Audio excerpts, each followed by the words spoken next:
ಆತ್ಮೀಯ ಸ್ಪರ್ಧಾ ಮಿತ್ರರೇ, ತಮಗೆಲ್ಲರಿಗೂ ಆತ್ಮೀಯವಾದಂತಹ ಸ್ವಾಗತ. ಸಂತೋಷ್ ಲಾಡ್ ಎಜುಕೇಷನ್ ಫೌಂಡೇಶನ್ಗೆ ನಿಮ್ಮ ಈ ಒಂದು ಬೆಂಬಲ ಸದಾ ಹೀಗೆ ಇರಲಿ ಅಂತ ಹೇಳ್ತಾ, ನಾನು ನಿಮ್ಮ ಜಗದೀಶ್ ಸ್ಟೇಟ್ ಇಂಪಾರ್ಟೆಂಟ್ಗೆ ಸಂಬಂಧಪಟ್ಟ ಹಾಗೆ ವಿಷಯಗಳನ್ನು ಚರ್ಚೆ ಮಾಡ್ತಾ ಇದ್ದೇನೆ. ಆತ್ಮೀಯರೇ, ನಾವು ಕರ್ನಾಟಕ ಜಾಗ್ರಫಿಗೆ ಸಂಬಂಧಪಟ್ಟ ಹಾಗೆ ಇಂದಿನ ತರಗತಿಗಳಲ್ಲಿ ಕೆಲವೊಂದಿಷ್ಟೇನು ಎಕ್ಸಾಮ್ನ ದೃಷ್ಟಿಕೋನದೊಳಗೆ ಅಂದರೆ ತೀರಾ ಇಂಪಾರ್ಟೆಂಟ್ ಆಗಿರುವಂತಹ ಕೆಲವೊಂದು ವಿಷಯಾಂಶಗಳನ್ನ ಇಟ್ಕೊಂಡು ಚರ್ಚೆ ಮಾಡ್ತಾ ಇದ್ದೇವೆ. ಹಾಗೆ ಈಗಿನ ಸ್ಟೇಟ್ ಇಂಪಾರ್ಟೆಂಟ್ನ ವ್ಯಾಪ್ತಿ ಒಳಗೆ ಮತ್ತು ಕರ್ನಾಟಕದ ಜಾಗ್ರಫಿ ವ್ಯಾಪ್ತಿಯಲ್ಲಿ ಅತಿ ಹೆಚ್ಚಾಗಿ ಪ್ರಶ್ನೆ ಕೇಳುವಂತಹ ವಿಭಾಗ ಇನ್ನು ನದಿ ವ್ಯವಸ್ಥೆ ಆಗಿರ್ತದೆ. ಈ ಕರ್ನಾಟಕದ ವ್ಯಾಪ್ತಿಯೊಳಗೆ ನದಿ ವ್ಯವಸ್ಥೆಗೆ ಸಂಬಂಧಪಟ್ಟಾಗ ಒಂದಿಷ್ಟೇನು ಪ್ರಶ್ನೆಗಳನ್ನು ಕೇಳ್ತಾನಲ್ವ, ಅವುಗಳನ್ನು ಇಟ್ಕೊಂಡು ಒಂದಿಷ್ಟು ಪ್ರಶ್ನೆ ಮಾಡೋಣ. ಇಲ್ಲಿ ಒಂದಿಷ್ಟು ಚರ್ಚೆ ಮಾಡೋಣ. ಈಗ ನೋಡ್ರಿ, ಈಗ ಆಲ್ರೆಡಿ ನಿಮಗೆ ನದಿ ವ್ಯವಸ್ಥೆಗೆ ಸಂಬಂಧಪಟ್ಟ ಹಾಗೆ ಭಾರತದ ಜಾಗ್ರಫಿ ವ್ಯಾಪ್ತಿಯಲ್ಲಿ ನದಿಗಳು ಮತ್ತು ಉಪನದಿಗಳಿಗೆ ಸಂಬಂಧಪಟ್ಟಾಗ ಆಲ್ರೆಡಿ ತುಂಬ ಚೆನ್ನಾಗಿ ತಿಳ್ಕೊಂಡಿದ್ದೀರಿ. ಆದರೂ ಕೂಡ ಇಲ್ಲಿ ಒಂದಿಷ್ಟು ಕರ್ನಾಟಕದ ನದಿ ವ್ಯವಸ್ಥೆಯ ಆಧಾರದ ಮೇಲೆ ಮತ್ತೆ ನದಿಗಳ ಉಪನದಿಗಳು ಮತ್ತು ಉಪನದಿಗಳ ಮತ್ತು ಉಪನದಿಗಳ ಆಧಾರದ ಮೇಲೆ ಒಂದಿಷ್ಟು ಪ್ರಶ್ನೆಗಳನ್ನು ಕೇಳ್ತಾ ಇದ್ದಾನೆ. ಫಾರ್ ಎಕ್ಸಾಂಪಲ್, ಇಲ್ಲಿ ಕರ್ನಾಟಕದ ನದಿ ವ್ಯವಸ್ಥೆಯನ್ನು ಯಾವ ದೃಷ್ಟಿಕೋನದಲ್ಲಿ ಇಟ್ಕೊಂಡು ಅಧ್ಯಯನ ಮಾಡಬೇಕು ಅಂತ ಬಂದಾಗ ಇಲ್ಲಿ ಒಂದು ಎಕ್ಸಾಂಪಲ್ಲಾಗಿ ಒಂದು ಕ್ವಶನ್ ಕೊಟ್ಟು ಆನಂತರ ಈ ವ್ಯವಸ್ಥೆ ಯಾಕೆ ಇಲ್ಲಿ ಪ್ರೆಸೆಂಟ್ ಇಂಪಾರ್ಟೆಂಟ್ ಅಂತ ತಿಳ್ಕೊಳ್ಳೋಕ್ಕೆ ಒಂದಿಷ್ಟು ಚರ್ಚೆ ಮಾಡೋಣ. ಗಮನಿಸಿ, ಇಲ್ಲಿ ಕರ್ನಾಟಕ ನದಿ ವ್ಯವಸ್ಥೆ ಮೊದಲು ನದಿ ವ್ಯವಸ್ಥೆಗೆ ಹೋಗೋಕ್ಕಿಂತ ಮುಂಚೆ ಇಲ್ಲೊಂದು ಪ್ರಶ್ನೆ ಇದೆ, ಕರೆಕ್ಟಾಗಿ ಗಮನಿಸ್ರಿ. ಪ್ರಶ್ನೆಗಿಂತ ಮುಂಚೆ ಇಲ್ಲೊಂದು ಆಪ್ಷನ್ಸ್ಗಳು ನೋಡ್ರಿ. ತಾಸಿ,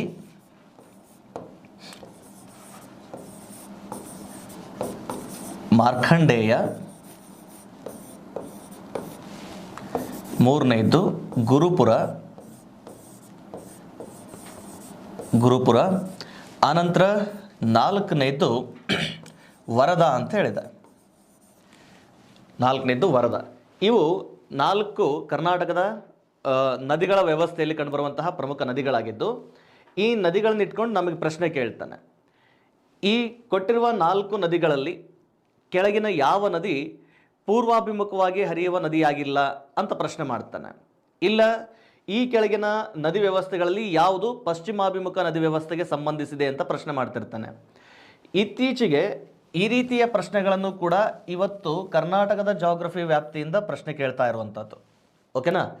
ಈ ಕರ್ನಾಟಕ ಜಾಗ್ರಫಿ ವ್ಯಾಪ್ತಿಯಿಂದ ನೋಡ್ರಿ, ನಮಗೆ ಪೂರ್ವಾಭಿಮುಖವಾಗಿ ಹರಿಯುವ ನದಿಗಳು ಮತ್ತು ಪಶ್ಚಿಮಾಭಿಮುಖವಾಗಿ ಹರಿಯುವ ನದಿಗಳು ಅಂತ ಬಂದಾಗ ಇತ್ತೀಚೆಗೆ ನಾವು ತಿಳ್ಕೊಂಡಿರೋದೇನಪ್ಪ ಅಂದರೆ, ಫಾರ್ ಎಕ್ಸಾಂಪಲ್, ಇಲ್ಲಿ ಪ್ರಮುಖ ನದಿಗಳಾಗಿರುವಂತಹ ಕೃಷ್ಣ, ಆನಂತರ ಕಾವೇರಿ ನದಿಗಳು, ಇವುಗಳ ಬಗ್ಗೆ ಬಿಟ್ಟರಪ್ಪ ಅಂದರೆ ಪಶ್ಚಿಮಕ್ಕೆ ಹರಿಯುವ ನದಿಗಳು ಅಂತ ಬಂದಾಗ ಕಾಳಿ, ನೇತ್ರಾವತಿ, ಶರಾವತಿ, ಅಘನಾಶಿನಿ, ಬೇಡ್ತಿ, ಈ ನದಿಗಳ ಬಗ್ಗೆ ನಮಗೆ ತುಂಬ ಚೆನ್ನಾಗಿ ಗೊತ್ತಿದೆ.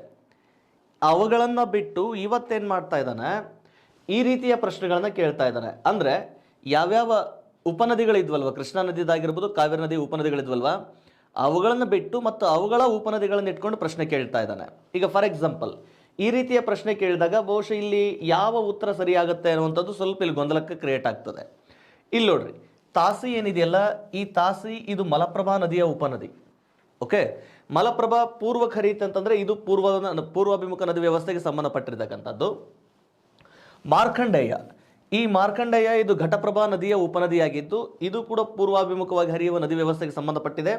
ಆ್ಯಂಡ್ ದೆನ್ ವರದಾ, ಈ ವರದಾನೂ ಕೂಡ ಏನಪ್ಪ ಅಂದರೆ ತುಂಗಭದ್ರಾ ನದಿಯ ಉಪನದಿಯಾಗಿದೆ. ತುಂಗಭದ್ರಾ ಪೂರ್ವಕ್ಕೆ ಹರಿಯೋದ್ರಿಂದ ಇದು ಕೂಡ ಪೂರ್ವಾಭಿಮುಖವಾಗಿ ಹರಿಯುವ ನದಿ ವ್ಯವಸ್ಥೆಗೆ ಸಂಬಂಧಪಟ್ಟಿದೆ. ಓಕೆನಾ? ಆದರೆ ಗುರುಪುರ ಏನು ನದಿ ಇದೆಯಲ್ಲ, ಈ ನದಿ ಪಶ್ಚಿಮಕ್ಕೆ ಹರಿಯುವಂತಹ ಕರ್ನಾಟಕದ ನದಿ ನೇತ್ರಾವತಿ ನದಿ ವ್ಯವಸ್ಥೆ ವ್ಯಾಪ್ತಿಯಲ್ಲಿ ಕಂಡು ಬರ್ತದೆ. ಓಕೆನಾ? ಈಗ ನೇತ್ರಾವತಿ ಅದು ಯಾವ ಕಡೆ ಹರಿಯುತ್ತದೆ? ಪಶ್ಚಿಮಕ್ಕೆ ಹರಿಯುತ್ತದೆ, ಹೌದಾ? ಹೀಗೆ ಕೆಲವೊಂದು ಉಪನದಿಗಳಲ್ಲಿ ಕೆಲವು ನಾವು ಮುಖ್ಯ ಉಪನದಿಗಳನ್ನೇನು ಗಮನಿಸ್ಕೊಂಡಿದ್ದೇವಲ್ಲ, ಆ ಮುಖ್ಯ ಉಪನದಿಗಳ ಹೊರತಾಗಿಯೂ ಕೂಡ ಈ ಥರದ ಪ್ರಶ್ನೆಗಳನ್ನು ಇವತ್ತು ಕರ್ನಾಟಕದ ಈ ನದಿ ವ್ಯವಸ್ಥೆ ವ್ಯಾಪ್ತಿಯಿಂದ ನಮಗೆ ಪ್ರಶ್ನೆಗಳನ್ನು ಕೇಳ್ತಾ ಇದ್ದಾನೆ. ಆ ದೃಷ್ಟಿಕೋನದೊಳಗೆ ಈ ಕರ್ನಾಟಕದ ನದಿ ವ್ಯವಸ್ಥೆಯಲ್ಲಿ ತೀರಾ ಒಂದಿಷ್ಟು ಹೆಚ್ಚುವರಿಯಾಗಿ ವಿಷಯಗಳನ್ನು ತಿಳ್ಕೊಳ್ಳಿಕ್ಕೆ ಸಾಧ್ಯ ಆಗಿರಬೇಕು. ಆ ದೃಷ್ಟಿಕೋನ ಇಟ್ಕೊಂಡು ಇವತ್ತೊಂದಿಷ್ಟು ಕರ್ನಾಟಕದ ನದಿ ವ್ಯವಸ್ಥೆ ಬಗ್ಗೆ ಚರ್ಚೆ ಮಾಡೋಣ.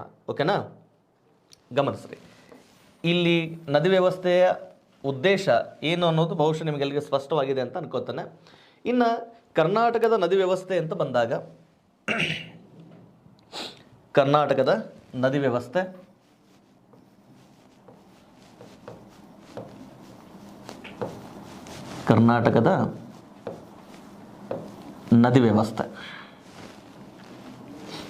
ನೋಡಿ, ಇಲ್ಲಿ ಕರ್ನಾಟಕದ ನದಿ ವ್ಯವಸ್ಥೆ ಅಂತ ಬಂದಾಗ ಅಟ್ ಪ್ರೆಸೆಂಟ್ ಕರ್ನಾಟಕದಲ್ಲಿನ ನದಿ ವ್ಯೂಹಗಳನ್ನು ಅಥವಾ ನದಿಯ ಹರಿವಿನ ಪಾತ್ರದ ನದಿ ವ್ಯವಸ್ಥೆಗಳನ್ನು ನಾವು ಎಟ್ ಪ್ರೆಸೆಂಟ್ 7 ವಿಧಗಳನ್ನಾಗಿ ವಿಂಗಡಣೆ ಮಾಡಲಾಗಿದೆ. ನೋಡ್ರಿ, ಕರ್ನಾಟಕದಲ್ಲಿ ಎಟ್ ಪ್ರೆಸೆಂಟ್ 7 ನದಿ ವ್ಯವಸ್ಥೆಗಳು ಕಂಡು ಬರ್ತಕ್ಕಂಥದ್ದು. ಇದನ್ನು ಸ್ವಲ್ಪ ನೆನ್ಪಿಟ್ಕೊಳ್ಳಿಕ್ಕೆ ಸಾಧ್ಯ ಆಗಲಿ. ಎಷ್ಟು ನದಿ ವ್ಯವಸ್ಥೆಗಳಿದ್ದಾವೆ? ಪ್ರೆಸೆಂಟ್ ಕರ್ನಾಟಕದಲ್ಲಿ 7 ನದಿ ವ್ಯವಸ್ಥೆಗಳನ್ನಾಗಿ ವಿಂಗಡಣೆ ಮಾಡ್ಕೊಂಡಿದ್ದಾವೆ. ಈ 7 ನದಿ ವ್ಯವಸ್ಥೆಗಳಲ್ಲಿ ಇಲ್ಲೇ ಸರಿಯಾಗಿ ಗಮನಿಸ್ಕೊಳ್ಳಿಕ್ಕೆ ಸಾಧ್ಯ ಆಗಲಿ. 7 ನದಿ ವ್ಯವಸ್ಥೆಗಳಲ್ಲಿ ಕರ್ನಾಟಕದಲ್ಲಿ ಕಂಡುಬರುವಂತಹ ಪ್ರಮುಖ ವ್ಯಾಪ್ತಿ ಅಂತ ಬಂದಾಗ ಕರ್ನಾಟಕದ ಉತ್ತರದ ಈ ಭಾಗದಲ್ಲಿ ಕಂಡುಬರ್ತಕ್ಕಂಥದ್ದು ಗೋದಾವರಿ ನದಿ ವ್ಯವಸ್ಥೆ. ಓಕೆನಾ? ಮೊದಲನೇದ್ದು ಗೋದಾವರಿ ನದಿ ವ್ಯವಸ್ಥೆ, ಗೋದಾವರಿ. ಎರಡನೇದ್ದು ಕೃಷ್ಣಾ ನದಿ ವ್ಯವಸ್ಥೆ. ಕರ್ನಾಟಕದಲ್ಲಿ ಕಂಡುಬರುವಂತಹ ಪ್ರಮುಖ ನದಿ ವ್ಯವಸ್ಥೆಗಳಲ್ಲಿ ಗೋದಾವರಿ ನದಿ ವ್ಯವಸ್ಥೆ, ಕೃಷ್ಣಾ ನದಿ ವ್ಯವಸ್ಥೆ. ದೆನ್ ನೆಕ್ಸ್ಟು ಕಾವೇರಿ ನದಿ ವ್ಯವಸ್ಥೆ, ಕಾವೇರಿ ನದಿ ವ್ಯವಸ್ಥೆ. ನಾಲ್ಕನೇದು ಪಶ್ಚಿಮಾಭಿಮುಖ ನದಿ ವ್ಯವಸ್ಥೆ. ಯಾವುದು? ಪಶ್ಚಿಮಾಭಿಮುಖ ನದಿ ವ್ಯವಸ್ಥೆ. ಈ ಪಶ್ಚಿಮಾಭಿಮುಖ ನದಿ ವ್ಯವಸ್ಥೆ. ದೆನ್ ನೆಕ್ಸ್ಟು ಐದನೇದ್ದು ನಂದಿದುರ್ಗ ನದಿ ವ್ಯವಸ್ಥೆ ಅಂತ ಬರ್ತದೆ. ಯಾವುದು? ನಂದಿದುರ್ಗ ನದಿ ವ್ಯವಸ್ಥೆ ಅಂತ ಬರ್ತದೆ. ಈ ನಂದಿದುರ್ಗ ನದಿ ವ್ಯವಸ್ಥೆಯಲ್ಲಿ ಮತ್ತೆ ಇಲ್ಲಿ 3 ನದಿ ವ್ಯವಸ್ಥೆಗಳು ಬರ್ತವೆ. ಒಂದು ಪಾಲಾರ್ ನದಿ ವ್ಯವಸ್ಥೆ ಅಂತ ಹೇಳಿ, ಪಾಲಾರ್. ಅದಾದಮೇಲೆ ಎರಡನೇದ್ದು ಉತ್ತರ ಪೆನ್ನಾರ್, ಉತ್ತರ ಪೆನ್ನಾರ್.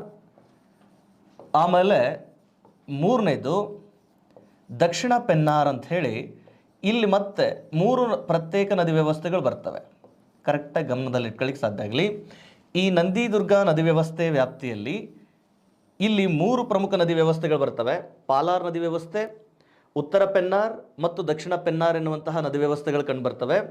ಪೆನ್ನಾರ್ ಇದನ್ನು ಕರ್ನಾಟಕದೊಳಗೆ ಪಿನಾಕಿನಿ ಅಂತಲೂ ಕೂಡ ಕರೀತವೆ. ಈ ಪಿನಾಕಿನಿ ನದಿ ವ್ಯವಸ್ಥೆಯಲ್ಲಿ ಉತ್ತರ ಪಿನಾಕಿನಿ ಮತ್ತು ದಕ್ಷಿಣ ಪಿನಾಕಿನಿ ಅಂತಂದೇಳಿ 2 ನದಿ ವ್ಯವಸ್ಥೆಗಳು. ನೋಡ್ರಿ, ಮೊದಲು 4 ನದಿ ವ್ಯವಸ್ಥೆ, ಆನಂತರ ಈ 3 ನದಿ ವ್ಯವಸ್ಥೆಗಳು. ಸೊ ಒಟ್ಟಾರೆಯಾಗಿ ಕರ್ನಾಟಕದೊಳಗೆ ಎಷ್ಟು ನದಿ ವ್ಯವಸ್ಥೆಗಳಿದಾವಪ್ಪ ಅಂತಂದರೆ 7 ನದಿ ವ್ಯವಸ್ಥೆಗಳಿದ್ದಾವೆ. ಈ ಪಾಲಾರ್, ಉತ್ತರ ಪೆನ್ನಾರ್, ದಕ್ಷಿಣ ಪೆನ್ನಾರ್ ಈ 3 ನದಿ ವ್ಯವಸ್ಥೆಗಳು ನಂದಿದುರ್ಗ ನದಿ ವ್ಯವಸ್ಥೆಯ ವ್ಯಾಪ್ತಿಯೊಳಗೆ ಕಂಡು ಬರ್ತಕ್ಕಂಥದ್ದು. ಓಕೆನಾ? ಮತ್ತೆ ಸರ್ ನಂದಿದುರ್ಗ ನದಿ ವ್ಯವಸ್ಥೆ ಐದೇ ಅಲ್ವಾ ಅಂತಂದೇಳಿ ಮತ್ತೆ ನೀವು ಗೊಂದಲಕ್ಕೆ ಬೀಳಬೇಡ್ರಿ.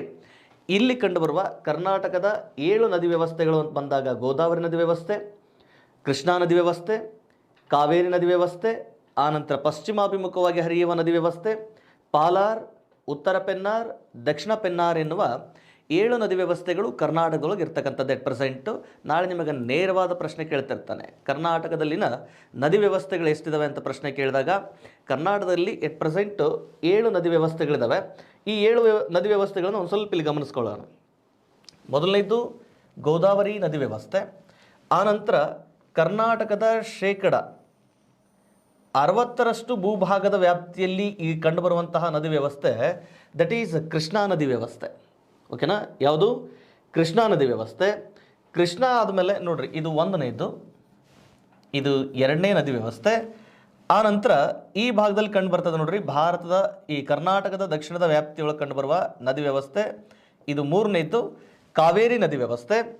ಆನಂತರ ಈ ಭಾಗದಲ್ಲಿ ಏನಿದೆ ನೋಡ್ರಿ, ಈ ಭಾಗದಲ್ಲಿ ಕಂಡುಬರುವಂತಹ ನದಿ ವ್ಯವಸ್ಥೆ ಇದು western river system is nothing but ಪಶ್ಚಿಮಾಭಿಮುಖ ನದಿ ವ್ಯವಸ್ಥೆ. ಈ ಪಶ್ಚಿಮಾಭಿಮುಖ ನದಿ ವ್ಯವಸ್ಥೆ ಆದಮೇಲೆ ಈ ಭಾಗದಲ್ಲಿ ಕಂಡುಬರುವ ಆಲ್ಮೋಸ್ಟ್ ನದಿ ವ್ಯವಸ್ಥೆ ಏನೈತಲ್ಲ, ಇದನ್ನು ನಾವು ನಂದಿದುರ್ಗ ನದಿ ವ್ಯವಸ್ಥೆ ಅಂತ ಕರೀತೇವೆ. ಈ ನಂದಿದುರ್ಗ ನದಿ ವ್ಯವಸ್ಥೆಯಲ್ಲಿ ಇಲ್ಲಿ ನೋಡ್ರಿ, ಗಮನಿಸ್ರಿ, ಪಾಲಾರ್ ನದಿ ವ್ಯವಸ್ಥೆ. ಆಮೇಲೆ ಇದೇನೈತಲ್ಲ, ಇದು ಉತ್ತರ ಪೆನ್ನಾರ್ ನದಿ ವ್ಯವಸ್ಥೆ. ಈ ಭಾಗದಲ್ಲಿ ಕಂಡು ಬರ್ತಕ್ಕಂಥದ್ದು ದಕ್ಷಿಣ ಪೆನ್ನಾರ್ ನದಿ ವ್ಯವಸ್ಥೆ ಅಂತ ಹೇಳಿ. ಓಕೆನಾ?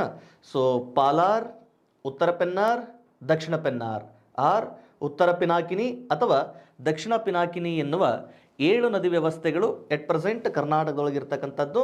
ಇವಾಗ ಇವುಗಳನ್ನು ಇಟ್ಕೊಂಡು ಒಂದೊಂದೇ ನದಿ ವ್ಯವಸ್ಥೆಗಳನ್ನ ಇಟ್ಕೊಂಡು ಚರ್ಚೆ ಮಾಡೋಣ. ನೋಡ್ರಿ, ಈ ನದಿಯ ಆಧಾರದ ಮೇಲೆ 8ನೇ ಶತಮಾನದಲ್ಲಿಯೇ ಈ ಕರ್ನಾಟಕದ ಕರ್ನಾಟಕದ ಭೂ ವ್ಯಾಪ್ತಿಗೆ ಸಂಬಂಧಪಟ್ಟಾಗ ಒಂದಿಷ್ಟು ಉಲ್ಲೇಖಗಳಿದ್ದು ನೀವು ನೆನಪಿಟ್ಕೊಳ್ಳೋಕೆ ಸಾಧ್ಯ ಆಗಿರಬೇಕು. ಈ ಕರ್ನಾಟಕದ ನದಿ ವ್ಯವಸ್ಥೆ ಬಗೆಗಿನ ಉಲ್ಲೇಖಗಳಂತ ಬಂದಾಗ ನೋಡ್ರಿ, ದಕ್ಷಿಣದಲ್ಲಿ ಕಾವೇರಿ ನದಿ, ಉತ್ತರದಲ್ಲಿ ಗೋದಾವರಿ ನದಿ ವ್ಯವಸ್ಥೆ. ಏನು ಸರ್, ಗೋದಾವರಿ ನದಿ ಕರ್ನಾಟಕದಲ್ಲಿ ಹರಿಯಲ್ಲ, ಬಟ್ ಇದರ ನದಿ ವ್ಯವಸ್ಥೆ ಕರ್ನಾಟಕದಲ್ಲಿ ಇದೆಯಾ ಅಂತ ಪ್ರಶ್ನೆ ಕೇಳಿದಾಗ ಗಮನಿಸಿ ಸರ್, ಗೋದಾವರಿ ನದಿ ಕರ್ನಾಟಕದಲ್ಲಿ ಹಾದು ಹೋಗದೇ ಇದ್ದರೂ ಕೂಡ ಗೋದಾವರಿಯ ಜಲಾನಯನ ವ್ಯಾಪ್ತಿ ಕರ್ನಾಟಕಕ್ಕೂ ಕೂಡ ವಿಸ್ತರಿಸಿಕೊಂಡಿರ್ತಕ್ಕಂಥದ್ದು. ಅದು ಹೇಗೆ ಸರ್ ಜಲಾನಯನ ವ್ಯಾಪ್ತಿ ಅಂತ ಬಂದಾಗ, ಗೋದಾವರಿ ನದಿಯ ಪ್ರಮುಖ ಉಪನದಿಯಾಗಿರುವ ಮಾಂಜಾರ ಇದು ಕರ್ನಾಟಕದ ಬೀದರ್ ಜಿಲ್ಲೆಯ ಮೂಲಕ ಹಾದು ಹೋಗ್ತದೆ. ಪರಿಣಾಮ ಗೋದಾವರಿ ನದಿಯನ್ನು ಹೋಗಿ ಮಾಂಜಾರ ಸೇರೋದ್ರಿಂದ ಗೋದಾವರಿಯ ಜಲಾನಯನ ವ್ಯಾಪ್ತಿ ಇವನ್ ಕರ್ನಾಟಕದಲ್ಲಿಯೂ ಕೂಡ ಇರ್ತಕ್ಕಂಥದ್ದು. ಓಕೆನಾ? So confusion ಆಗಬೇಡ್ರಿ. ಗೋದಾವರಿ ನದಿ ಕರ್ನಾಟಕದಲ್ಲಿ ಹರಿಲಿಲ್ಲ ಅನ್ನೋ ಕಾರಣಕ್ಕೆ ಗೋದಾವರಿ ನದಿ ವ್ಯವಸ್ಥೆ ಕರ್ನಾಟಕದಲ್ಲಿ ಇಲ್ಲ ಅಂತ ಅಲ್ಲ. ಗೋದಾವರಿ ನದಿಯನ್ನು ಸೇರುವ ಮಾಂಜಾರ ಕರ್ನಾಟಕದಲ್ಲಿ ಹಾದು ಹೋಗ್ತಾ ಇರೋದ್ರಿಂದ ಅದರ ಜಲಾನಯನ ವ್ಯಾಪ್ತಿ ಕರ್ನಾಟಕಕ್ಕೂ ಕೂಡ ವ್ಯಾಪಿಸ್ಕೊಂಡಿರ್ತಕ್ಕಂಥದ್ದು. ಓಕೆನಾ? ಈ ಕಾರಣಕ್ಕಾಗಿಯೇ ಇಲ್ಲಿ ರಾಷ್ಟ್ರಕೂಟರ ಆಸ್ಥಾನದ ಕವಿಯಾಗಿದ್ದಂತಹ ಕವಿರಾಜ ಮಾರ್ಗದ ಕೃತಿಕಾರ ಶ್ರೀ ವಿಜಯ ಈ ಕರ್ನಾಟಕದ ವ್ಯಾಪ್ತಿ ಎಲ್ಲಿಂದ ಎಲ್ಲಿಗಿತ್ತು ಅಂತಂದೇಳಿ ಅವರು ಒಂದಿಷ್ಟು ಉಲ್ಲೇಖ ವ್ಯಕ್ತಪಡಿಸ್ತಾರೆ. ಕಾವೇರಿಯಿಂದ ಗೋದಾವರಿವರೆ ಮೆರೆದ ನಾಡಾದ ಕನ್ನಡದೋಳ್ ಭಾವಿಸಿದ ಜನಪದಂ ಎನ್ನುವಂತಹ ವಾಕ್ಯವನ್ನು ಅವರು ಅದರಲ್ಲಿಯೇ ವ್ಯಕ್ತಪಡಿಸಿರ್ತಕ್ಕಂಥದ್ದು. ಹೌದಲ್ವಾ? ಕಾವೇರಿಯಿಂದ ಗೋದಾವರಿವರೆ ಮೆರೆದ ನಾಡಾದ ಕನ್ನಡದೋಳ್ ಭಾವಿಸಿದ ಜನಪದಂ ಅಂತ ಹೇಳಿ. ಓಕೆ, ಈ ರೀತಿಯಾಗಿ ಕರ್ನಾಟಕದ ಭೂಪ್ರದೇಶ ವಿಸ್ತಾರಗೊಂಡಿತ್ತು.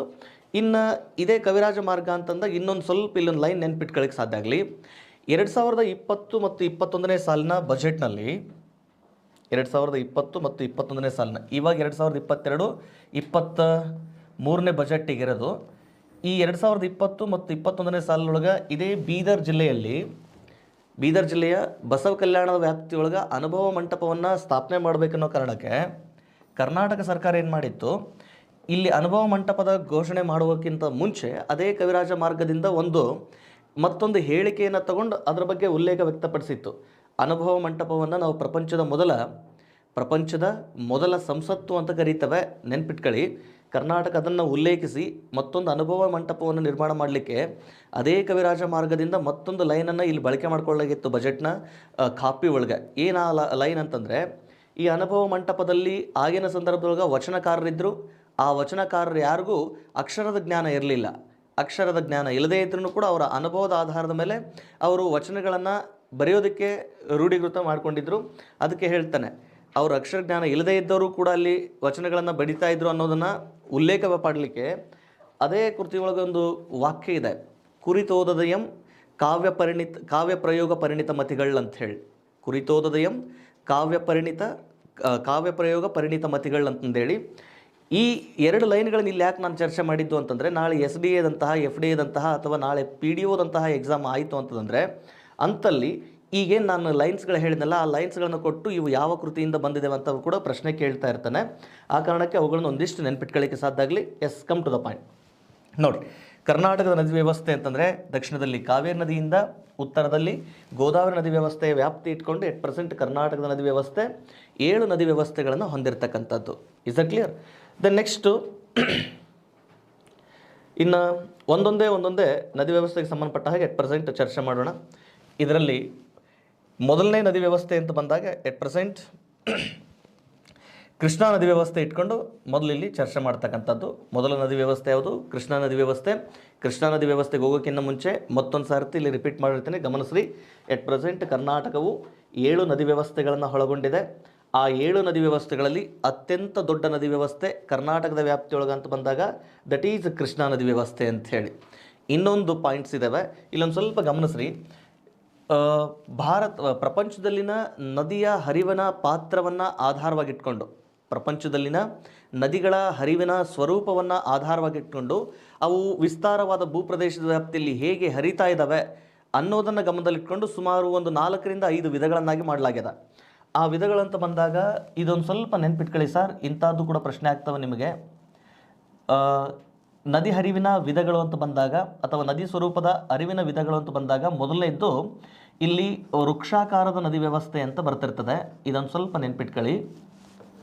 ವೃಕ್ಷಾಕಾರದ ನದಿ ವ್ಯವಸ್ಥೆ ಅಂತ ಬರ್ತದೆ. ಇಲ್ಲಿ ವೃಕ್ಷಾಕಾರದ ನದಿ ವ್ಯವಸ್ಥೆ ಅಂತ ಬಂದಾಗ ವೃಕ್ಷಾಕಾರದ ನದಿ ವ್ಯವಸ್ಥೆ is nothing but dendritic river system ಅಂತ ಬರ್ತದೆ. ಎಸ್, ಡೆಂಡ್ರಿಕ್ಟ್ ರಿವರ್ ಸಿಸ್ಟಮ್ ಅಂತ ಹೇಳಿ. ಈ ಡೆಂಡ್ರಿಕ್ಟ್ ರಿವರ್ ಸಿಸ್ಟಮ್ ಅಂತ ಬಂದಾಗ ನೆನ್ಪಿಟ್ಕೊಳ್ಳಿ, ಒಂದು ಮುಖ್ಯ ನದಿ ಹರಿದು ಹೋಗ್ತಿರ್ತದೆ. ಒಂದು ಮುಖ್ಯ ನದಿ ಹಾದು ಹೋಗಬೇಕಾದ್ರೆ ಇವಕ್ಕೊಂದಿಷ್ಟು ಉಪನದಿಗಳು ಬಂದು ಸೇರ್ಕೊಳ್ತಿರ್ತವೆ. ಓಕೆ, ಈ ಉಪನದಿಗಳು ಬಂದು ಸೇರ್ಕೊಂಡ್ಮೇಲೆ ಈ ಉಪನದಿಗಳಿಗೂ ಕೂಡ ಕೆಲವೊಂದಿಷ್ಟು ಉಪನದಿಗಳು ಬಂದು ಸೇರ್ಕೊಳ್ತಿರ್ತವೆ. ನೋಡ್ರಿ, ಈ ರೀತಿ ನದಿ ಹರಿವಿನ ಪಾತ್ರ ಇತ್ತು ಅನ್ನಪ್ಪ ಅಂದರೆ ಅದಕ್ಕೆ ನಾವೇನಂತ ಕರಿತೇವೆ, ವೃಕ್ಷಾಕಾರದ ನದಿ ವ್ಯವಸ್ಥೆ ಅಥವಾ ಡೆಂಡ್ರಿಕ್ಟ್ ರಿವರ್ ಸಿಸ್ಟಮ್ ಅಂತ ಕರೀತೇವೆ. ನೋಡ್ರಿ, ಈಗ ಫಾರ್ ಎಕ್ಸಾಂಪಲ್ ಕೃಷ್ಣಾ ನದಿಯನ್ನು ಇಲ್ಲಿ ತಗೊಳ್ತಾನೆ. ಇದನ್ನು ನಾವು ಪ್ರಮುಖ ನದಿ ಕೃಷ್ಣಾ ಅಂತ ಕರೀತೇವೆ. ಇದು ಕೃಷ್ಣಾ ನದಿ ಆದರೆ ಈ ಕೃಷ್ಣಾ ನದಿಗೆ ತುಂಗಭದ್ರಾ ನದಿ ಬಂದು ಸೇರ್ಕೊಳ್ಳುತ್ತೆ ಅಂತ ತಿಳ್ಕೊಂಡು, ಈ ಕೃಷ್ಣಾ ನದಿಗೆ ತುಂಗಭದ್ರಾ ನದಿಗೆ ಮತ್ತಿಲ್ಲಿ ಒಂದು ವರದಾ ನದಿ ಸೇರ್ಕೊಳ್ತದೆ, ವೇದಾವತಿ ನದಿ ಸೇರ್ಕೊಳ್ತಿರ್ತವೆ. ನೋಡ್ರಿ, ಇದರ ಹರಿವಿನ ಪಾತ್ರ ವಿಸ್ತಾರವಾದ ಭೂವ್ಯಾಪ್ತಿಯಲ್ಲಿ ಗಮನಿಸಿಕೊಂಡಾಗ ಇದು ಒಂದು ರೀತಿ ವೃಕ್ಷಾಕಾರ ಅಥವಾ ಡೆಂಡ್ರಿಕ್ಟ್ನ ಆಕಾರ, ರೆಂಬೆಕೊಂಬೆಗಳ ಆಕಾರವನ್ನು ಹೋಲುತ್ತಾ ಇರ್ತದೆ. ಆ ಕಾರಣಕ್ಕೆ ಈ ನದಿ ವ್ಯವಸ್ಥೆಯನ್ನು ನಾವೇನಂತ ಕರೀತೇವೆ, ವೃಕ್ಷಾಕಾರದ ನದಿ ವ್ಯವಸ್ಥೆ ಅಂತ ಕರೀತೇವೆ. ಇದರಲ್ಲಿ ಚರ್ಚೆ ಮಾಡುವ ಉದ್ದೇಶ ಏನಪ್ಪ ಅಂದರೆ, ನಾಳೆ ನಮಗೆ ಪ್ರಶ್ನೆ ಕೇಳ್ತಾನೆ, ಇಲ್ಲಿ 4 ಆಪ್ಷನ್ ಕೊಡ್ತಾನೆ. ಕೃಷ್ಣ, ಪಶ್ಚಿಮಾಭಿಮುಖ ನದಿ ವ್ಯವಸ್ಥೆ, ಮಾಂಜಾರ ನದಿ ವ್ಯವಸ್ಥೆ ಅಥವಾ ನಂದಿದುರ್ಗ ನದಿ ವ್ಯವಸ್ಥೆ ಅಂತ ಆಪ್ಷನ್ ಕೊಟ್ಟು ಕೆಳಗಿನ ಯಾವ ನದಿ ವ್ಯವಸ್ಥೆಯು ವೃಕ್ಷಾಕಾರದ ನದಿ ವ್ಯವಸ್ಥೆಗೆ ಉದಾಹರಣೆಯಾಗಿದೆ ಅಂತ ಪ್ರಶ್ನೆ ಮಾಡ್ತಾನೆ. ಓಕೆನಾ? ಯಾವ ನದಿ ವ್ಯವಸ್ಥೆಯು ವೃಕ್ಷಾಕಾರದ ನದಿ ವ್ಯವಸ್ಥೆಗೆ ಉದಾಹರಣೆಯಾಗಿದೆ ಅಂತ ಪ್ರಶ್ನೆ ಕೇಳಿದಾಗ ದಟ್ ಈಸ್ ಕೃಷ್ಣಾ ನದಿ ವ್ಯವಸ್ಥೆ. ಓಕೆನಾ? ವೃಕ್ಷಾಕಾರ ನದಿ ವ್ಯವಸ್ಥೆ ಅಂದರೆ ಅರ್ಥ ಆಗ್ತಲ್ಲ, ಒಂದು ಮುಖ್ಯ ನದಿಗೆ ಉಪನದಿಗಳು ಸೇರ್ಕೊತಿರ್ತವೆ, ಆ ಉಪನದಿಗಳಿಗೆ ಮತ್ತೊಂದಿಷ್ಟು ಉಪನದಿಗಳು ಸೇರಿಕೊಂಡು ಆ ನದಿ ವ್ಯವಸ್ಥೆಯ ಆಕಾರ ಅದು ವೃಕ್ಷಾಕಾರದ ವ್ಯವಸ್ಥೆಯನ್ನು ಹೊಂದಿತ್ತು ಅಂದರೆ that is called dendritic river system ಅಂತ ಹೇಳಿ. ಓಕೆನಾ? ಇದನ್ನೇ ನಾವು ಭಾರತಕ್ಕೂ ಕೂಡ ಅನ್ವಯ ಮಾಡ್ಕೊಳ್ಳೋಕ್ಕೆ ಸಾಧ್ಯ ಆಗಿರಬೇಕು. ಫಾರ್ ಎಕ್ಸಾಂಪಲ್ ಗಂಗಾ ನದಿ ವ್ಯವಸ್ಥೆ, ಸಿಂಧು ಆಗಿರ್ಬೋದು, ಬ್ರಹ್ಮಪುತ್ರ, ಗೋದಾವರಿ, ಕೃಷ್ಣ, ಕಾವೇರಿ, ಆಲ್ಮೋಸ್ಟ್ ಭಾರತದ ಪ್ರಮುಖ ನದಿ ವ್ಯವಸ್ಥೆಗಳೆಲ್ಲವೂ ಯಾವ ನದಿ ವ್ಯವಸ್ಥೆಗೆ ಉದಾಹರಣೆಗಳು ಅಂತಂದರೆ ಡೆಂಡ್ರಿಕ್ಟ್ ರಿವರ್ ಸಿಸ್ಟಮ್ಗೆ ಉದಾಹರಣೆ ಆಗಿರ್ತಕ್ಕಂಥದ್ದು. ಓಕೆನಾ? ಇನ್ನು ಎರಡನೇ ನದಿ ವ್ಯವಸ್ಥೆ ಅಂತ ಬಂದಾಗ ಇನ್ನೊಂದು ಸಮಾನಾಂತರ ನದಿ ವ್ಯವಸ್ಥೆ ಅಂತ ಬರ್ತದೆ. ಸಮಾನಾಂತರ ನದಿ ವ್ಯವಸ್ಥೆ ಅಂತ ಬರ್ತದೆ. ಸಮಾನಾಂತರ ನದಿ ವ್ಯವಸ್ಥೆ ಇದನ್ನು ಪ್ಯಾರಲಲ್ ರಿವರ್ ಸಿಸ್ಟಮ್ ಅಂತ ಕರೀತಾನೆ. ಪ್ಯಾರಲಲ್ ರಿವರ್ ಸಿಸ್ಟಮ್ ಅಂತ ಹೇಳಿ. ಏನಿದು parallel river system? Parallel river system ಅಂತಂದರೆ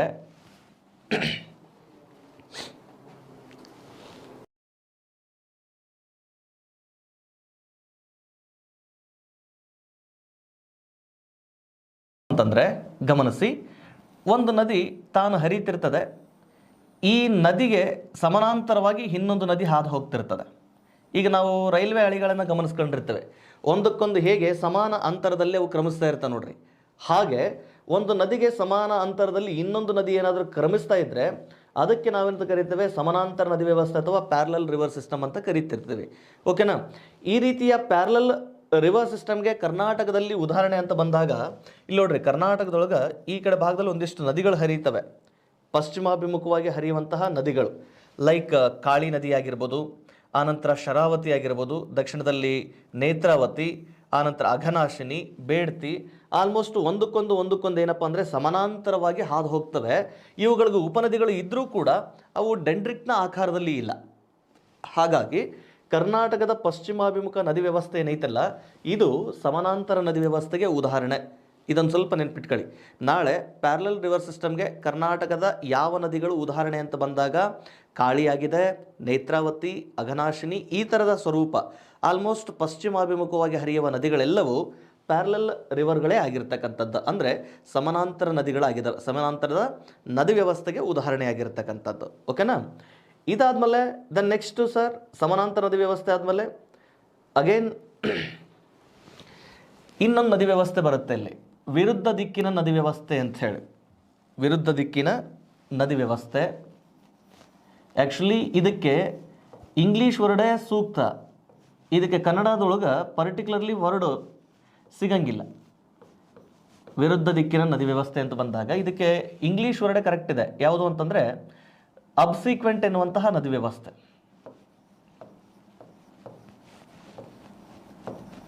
ಅಬ್ಸಿಕ್ವೆಂಟ್ ರಿವರ್ ಸಿಸ್ಟಮ್ ಅಂತ ಬರ್ತದೆ. ಅಬ್ಸಿಕ್ವೆಂಟ್ ರಿವರ್ ಸಿಸ್ಟಮ್. ನಾಳೆ ನಿಮಗೆ ವಿರುದ್ಧ ದಿಕ್ಕಿನ ನದಿ ವ್ಯವಸ್ಥೆಗೆ ಉದಾಹರಣೆ ಅಂತ ಪ್ರಶ್ನೆ ಕೇಳಂಗಿಲ್ಲ ಅವನು. ಅಬ್ಸಿಕ್ವೆಂಟ್ ನದಿ ವ್ಯವಸ್ಥೆಗೆ ಉದಾಹರಣೆ ಯಾವುದು ಅಂತ ಪ್ರಶ್ನೆ ಕೇಳ್ತಾನೆ ನಿಮಗೆ. ಇಲ್ಲಿ ಅಬ್ಸಿಕ್ವೆಂಟ್ ಈಸ್ ನಥಿಂಗ್ ಬಟ್, ಈಗ ನೋಡ್ರಿ, ಒಂದು ನದಿ ಅಥವಾ ಒಂದು ಮುಖ್ಯ ನದಿ ತಾನು ಒಂದು ದಿಕ್ಕಿನೊಳಗೆ ಹರಿತಿರ್ತದೆ. ಫಾರ್ ಎಕ್ಸಾಂಪಲ್, ಪಶ್ಚಿಮದಲ್ಲಿ ಹುಟ್ಟಿ ಪೂರ್ವಕ್ಕೆ ಹರಿತಾ ಇದೆ ಅಂತ ತಿಳ್ಕೊಳ್ಳೋಣ. ಇದು ಪಶ್ಚಿಮದಲ್ಲಿ ಹುಟ್ಟಿ ಪೂರ್ವಕ್ಕೆ ಹರಿತಾ ಇದೆ ಅಂದರೆ ಇದಕ್ಕೆ ಬಂದು ಸೇರುವ ಉಪನದಿ ಪೂರ್ವದಲ್ಲಿ ಹುಟ್ಟಿ ಪಶ್ಚಿಮಾಭಿಮುಖವಾಗಿ ಹರಿದು ಬಂದು ಈ ನದಿಯನ್ನು ಸೇರ್ಕೊಳ್ತಿರ್ತದೆ. ಓಕೆನಾ? ಒಂದು ನದಿ ಮುಖ್ಯ ನದಿ ತಾನು ಹರಿಯುವ ದಿಕ್ಕಿಗೆ ವಿರುದ್ಧ ದಿಕ್ಕಿನಿಂದ ಬಂದು ಉಪನದಿಗಳು ಸೇರಿಕೊಳ್ಳುವ ನದಿ ವ್ಯವಸ್ಥೆ ಇದ್ದರೆ ದಟ್ ಈಸ್ ಕಾಲ್ಡ್ ಅಬ್ಸಿಕ್ವೆಂಟ್ ಅಂತೇಳಿ ಕರಿತಿರ್ತೇವೆ ನಾವು. ಓಕೆನಾ? ಈ ರೀತಿಯ ಅಬ್ಸಿಕ್ವೆಂಟ್ ನದಿ ವ್ಯವಸ್ಥೆಗೆ ಪ್ರೆಸೆಂಟ್ ಕರ್ನಾಟಕದೊಳಗೆ ಉದಾಹರಣೆ ಅಂತಂದರೆ ದಟ್ ಈಸ್ ಗೋದಾವರಿ ನದಿ ವ್ಯವಸ್ಥೆಗೆ ಒಂದು ನದಿ ಇದೆ ನೋಡ್ರಿ. ಯಾವುದಿದು? ಇಲ್ಲಿ ಮಾಂಜಾರ ನದಿ ಬರ್ತದೆ. ಓಕೆನಾ? ಯಾವುದು? ಮಾಂಜಾರ ನದಿ ಹರಿತದೆ. ಬಟ್ ಮಾಂಜಾರ ನದಿಗೊಂದು ಉಪನದಿ ಇದೆ, ಕಾರಂಜ ಅಂತ ಹೇಳಿ. ಆ ಕಾರಂಜ ನದಿ ನೋಡ್ರಿ, ಈ ಗೋದಾವರಿ ನದಿ ಏನಾಗ್ತದೆ, ಮಾಂಜಾರ ನದಿ ಇದು ಮಹಾರಾಷ್ಟ್ರದ ಬಾಲ್ಘಾಟ್ ಶ್ರೇಣಿಯಲ್ಲಿ ಹುಟ್ಟಿ ಬೀದರ್ ಜಿಲ್ಲೆಯ ಮೂಲಕ ಹಾದು ಮುಂದೆ ಹರಿಬೇಕಾದ್ರೆ ಅದು ತೆಲಂಗಾಣದೊಳಗೆ ಹೋಗಿ ಗೋದಾವರಿಯನ್ನು ಸೇರ್ತದೆ.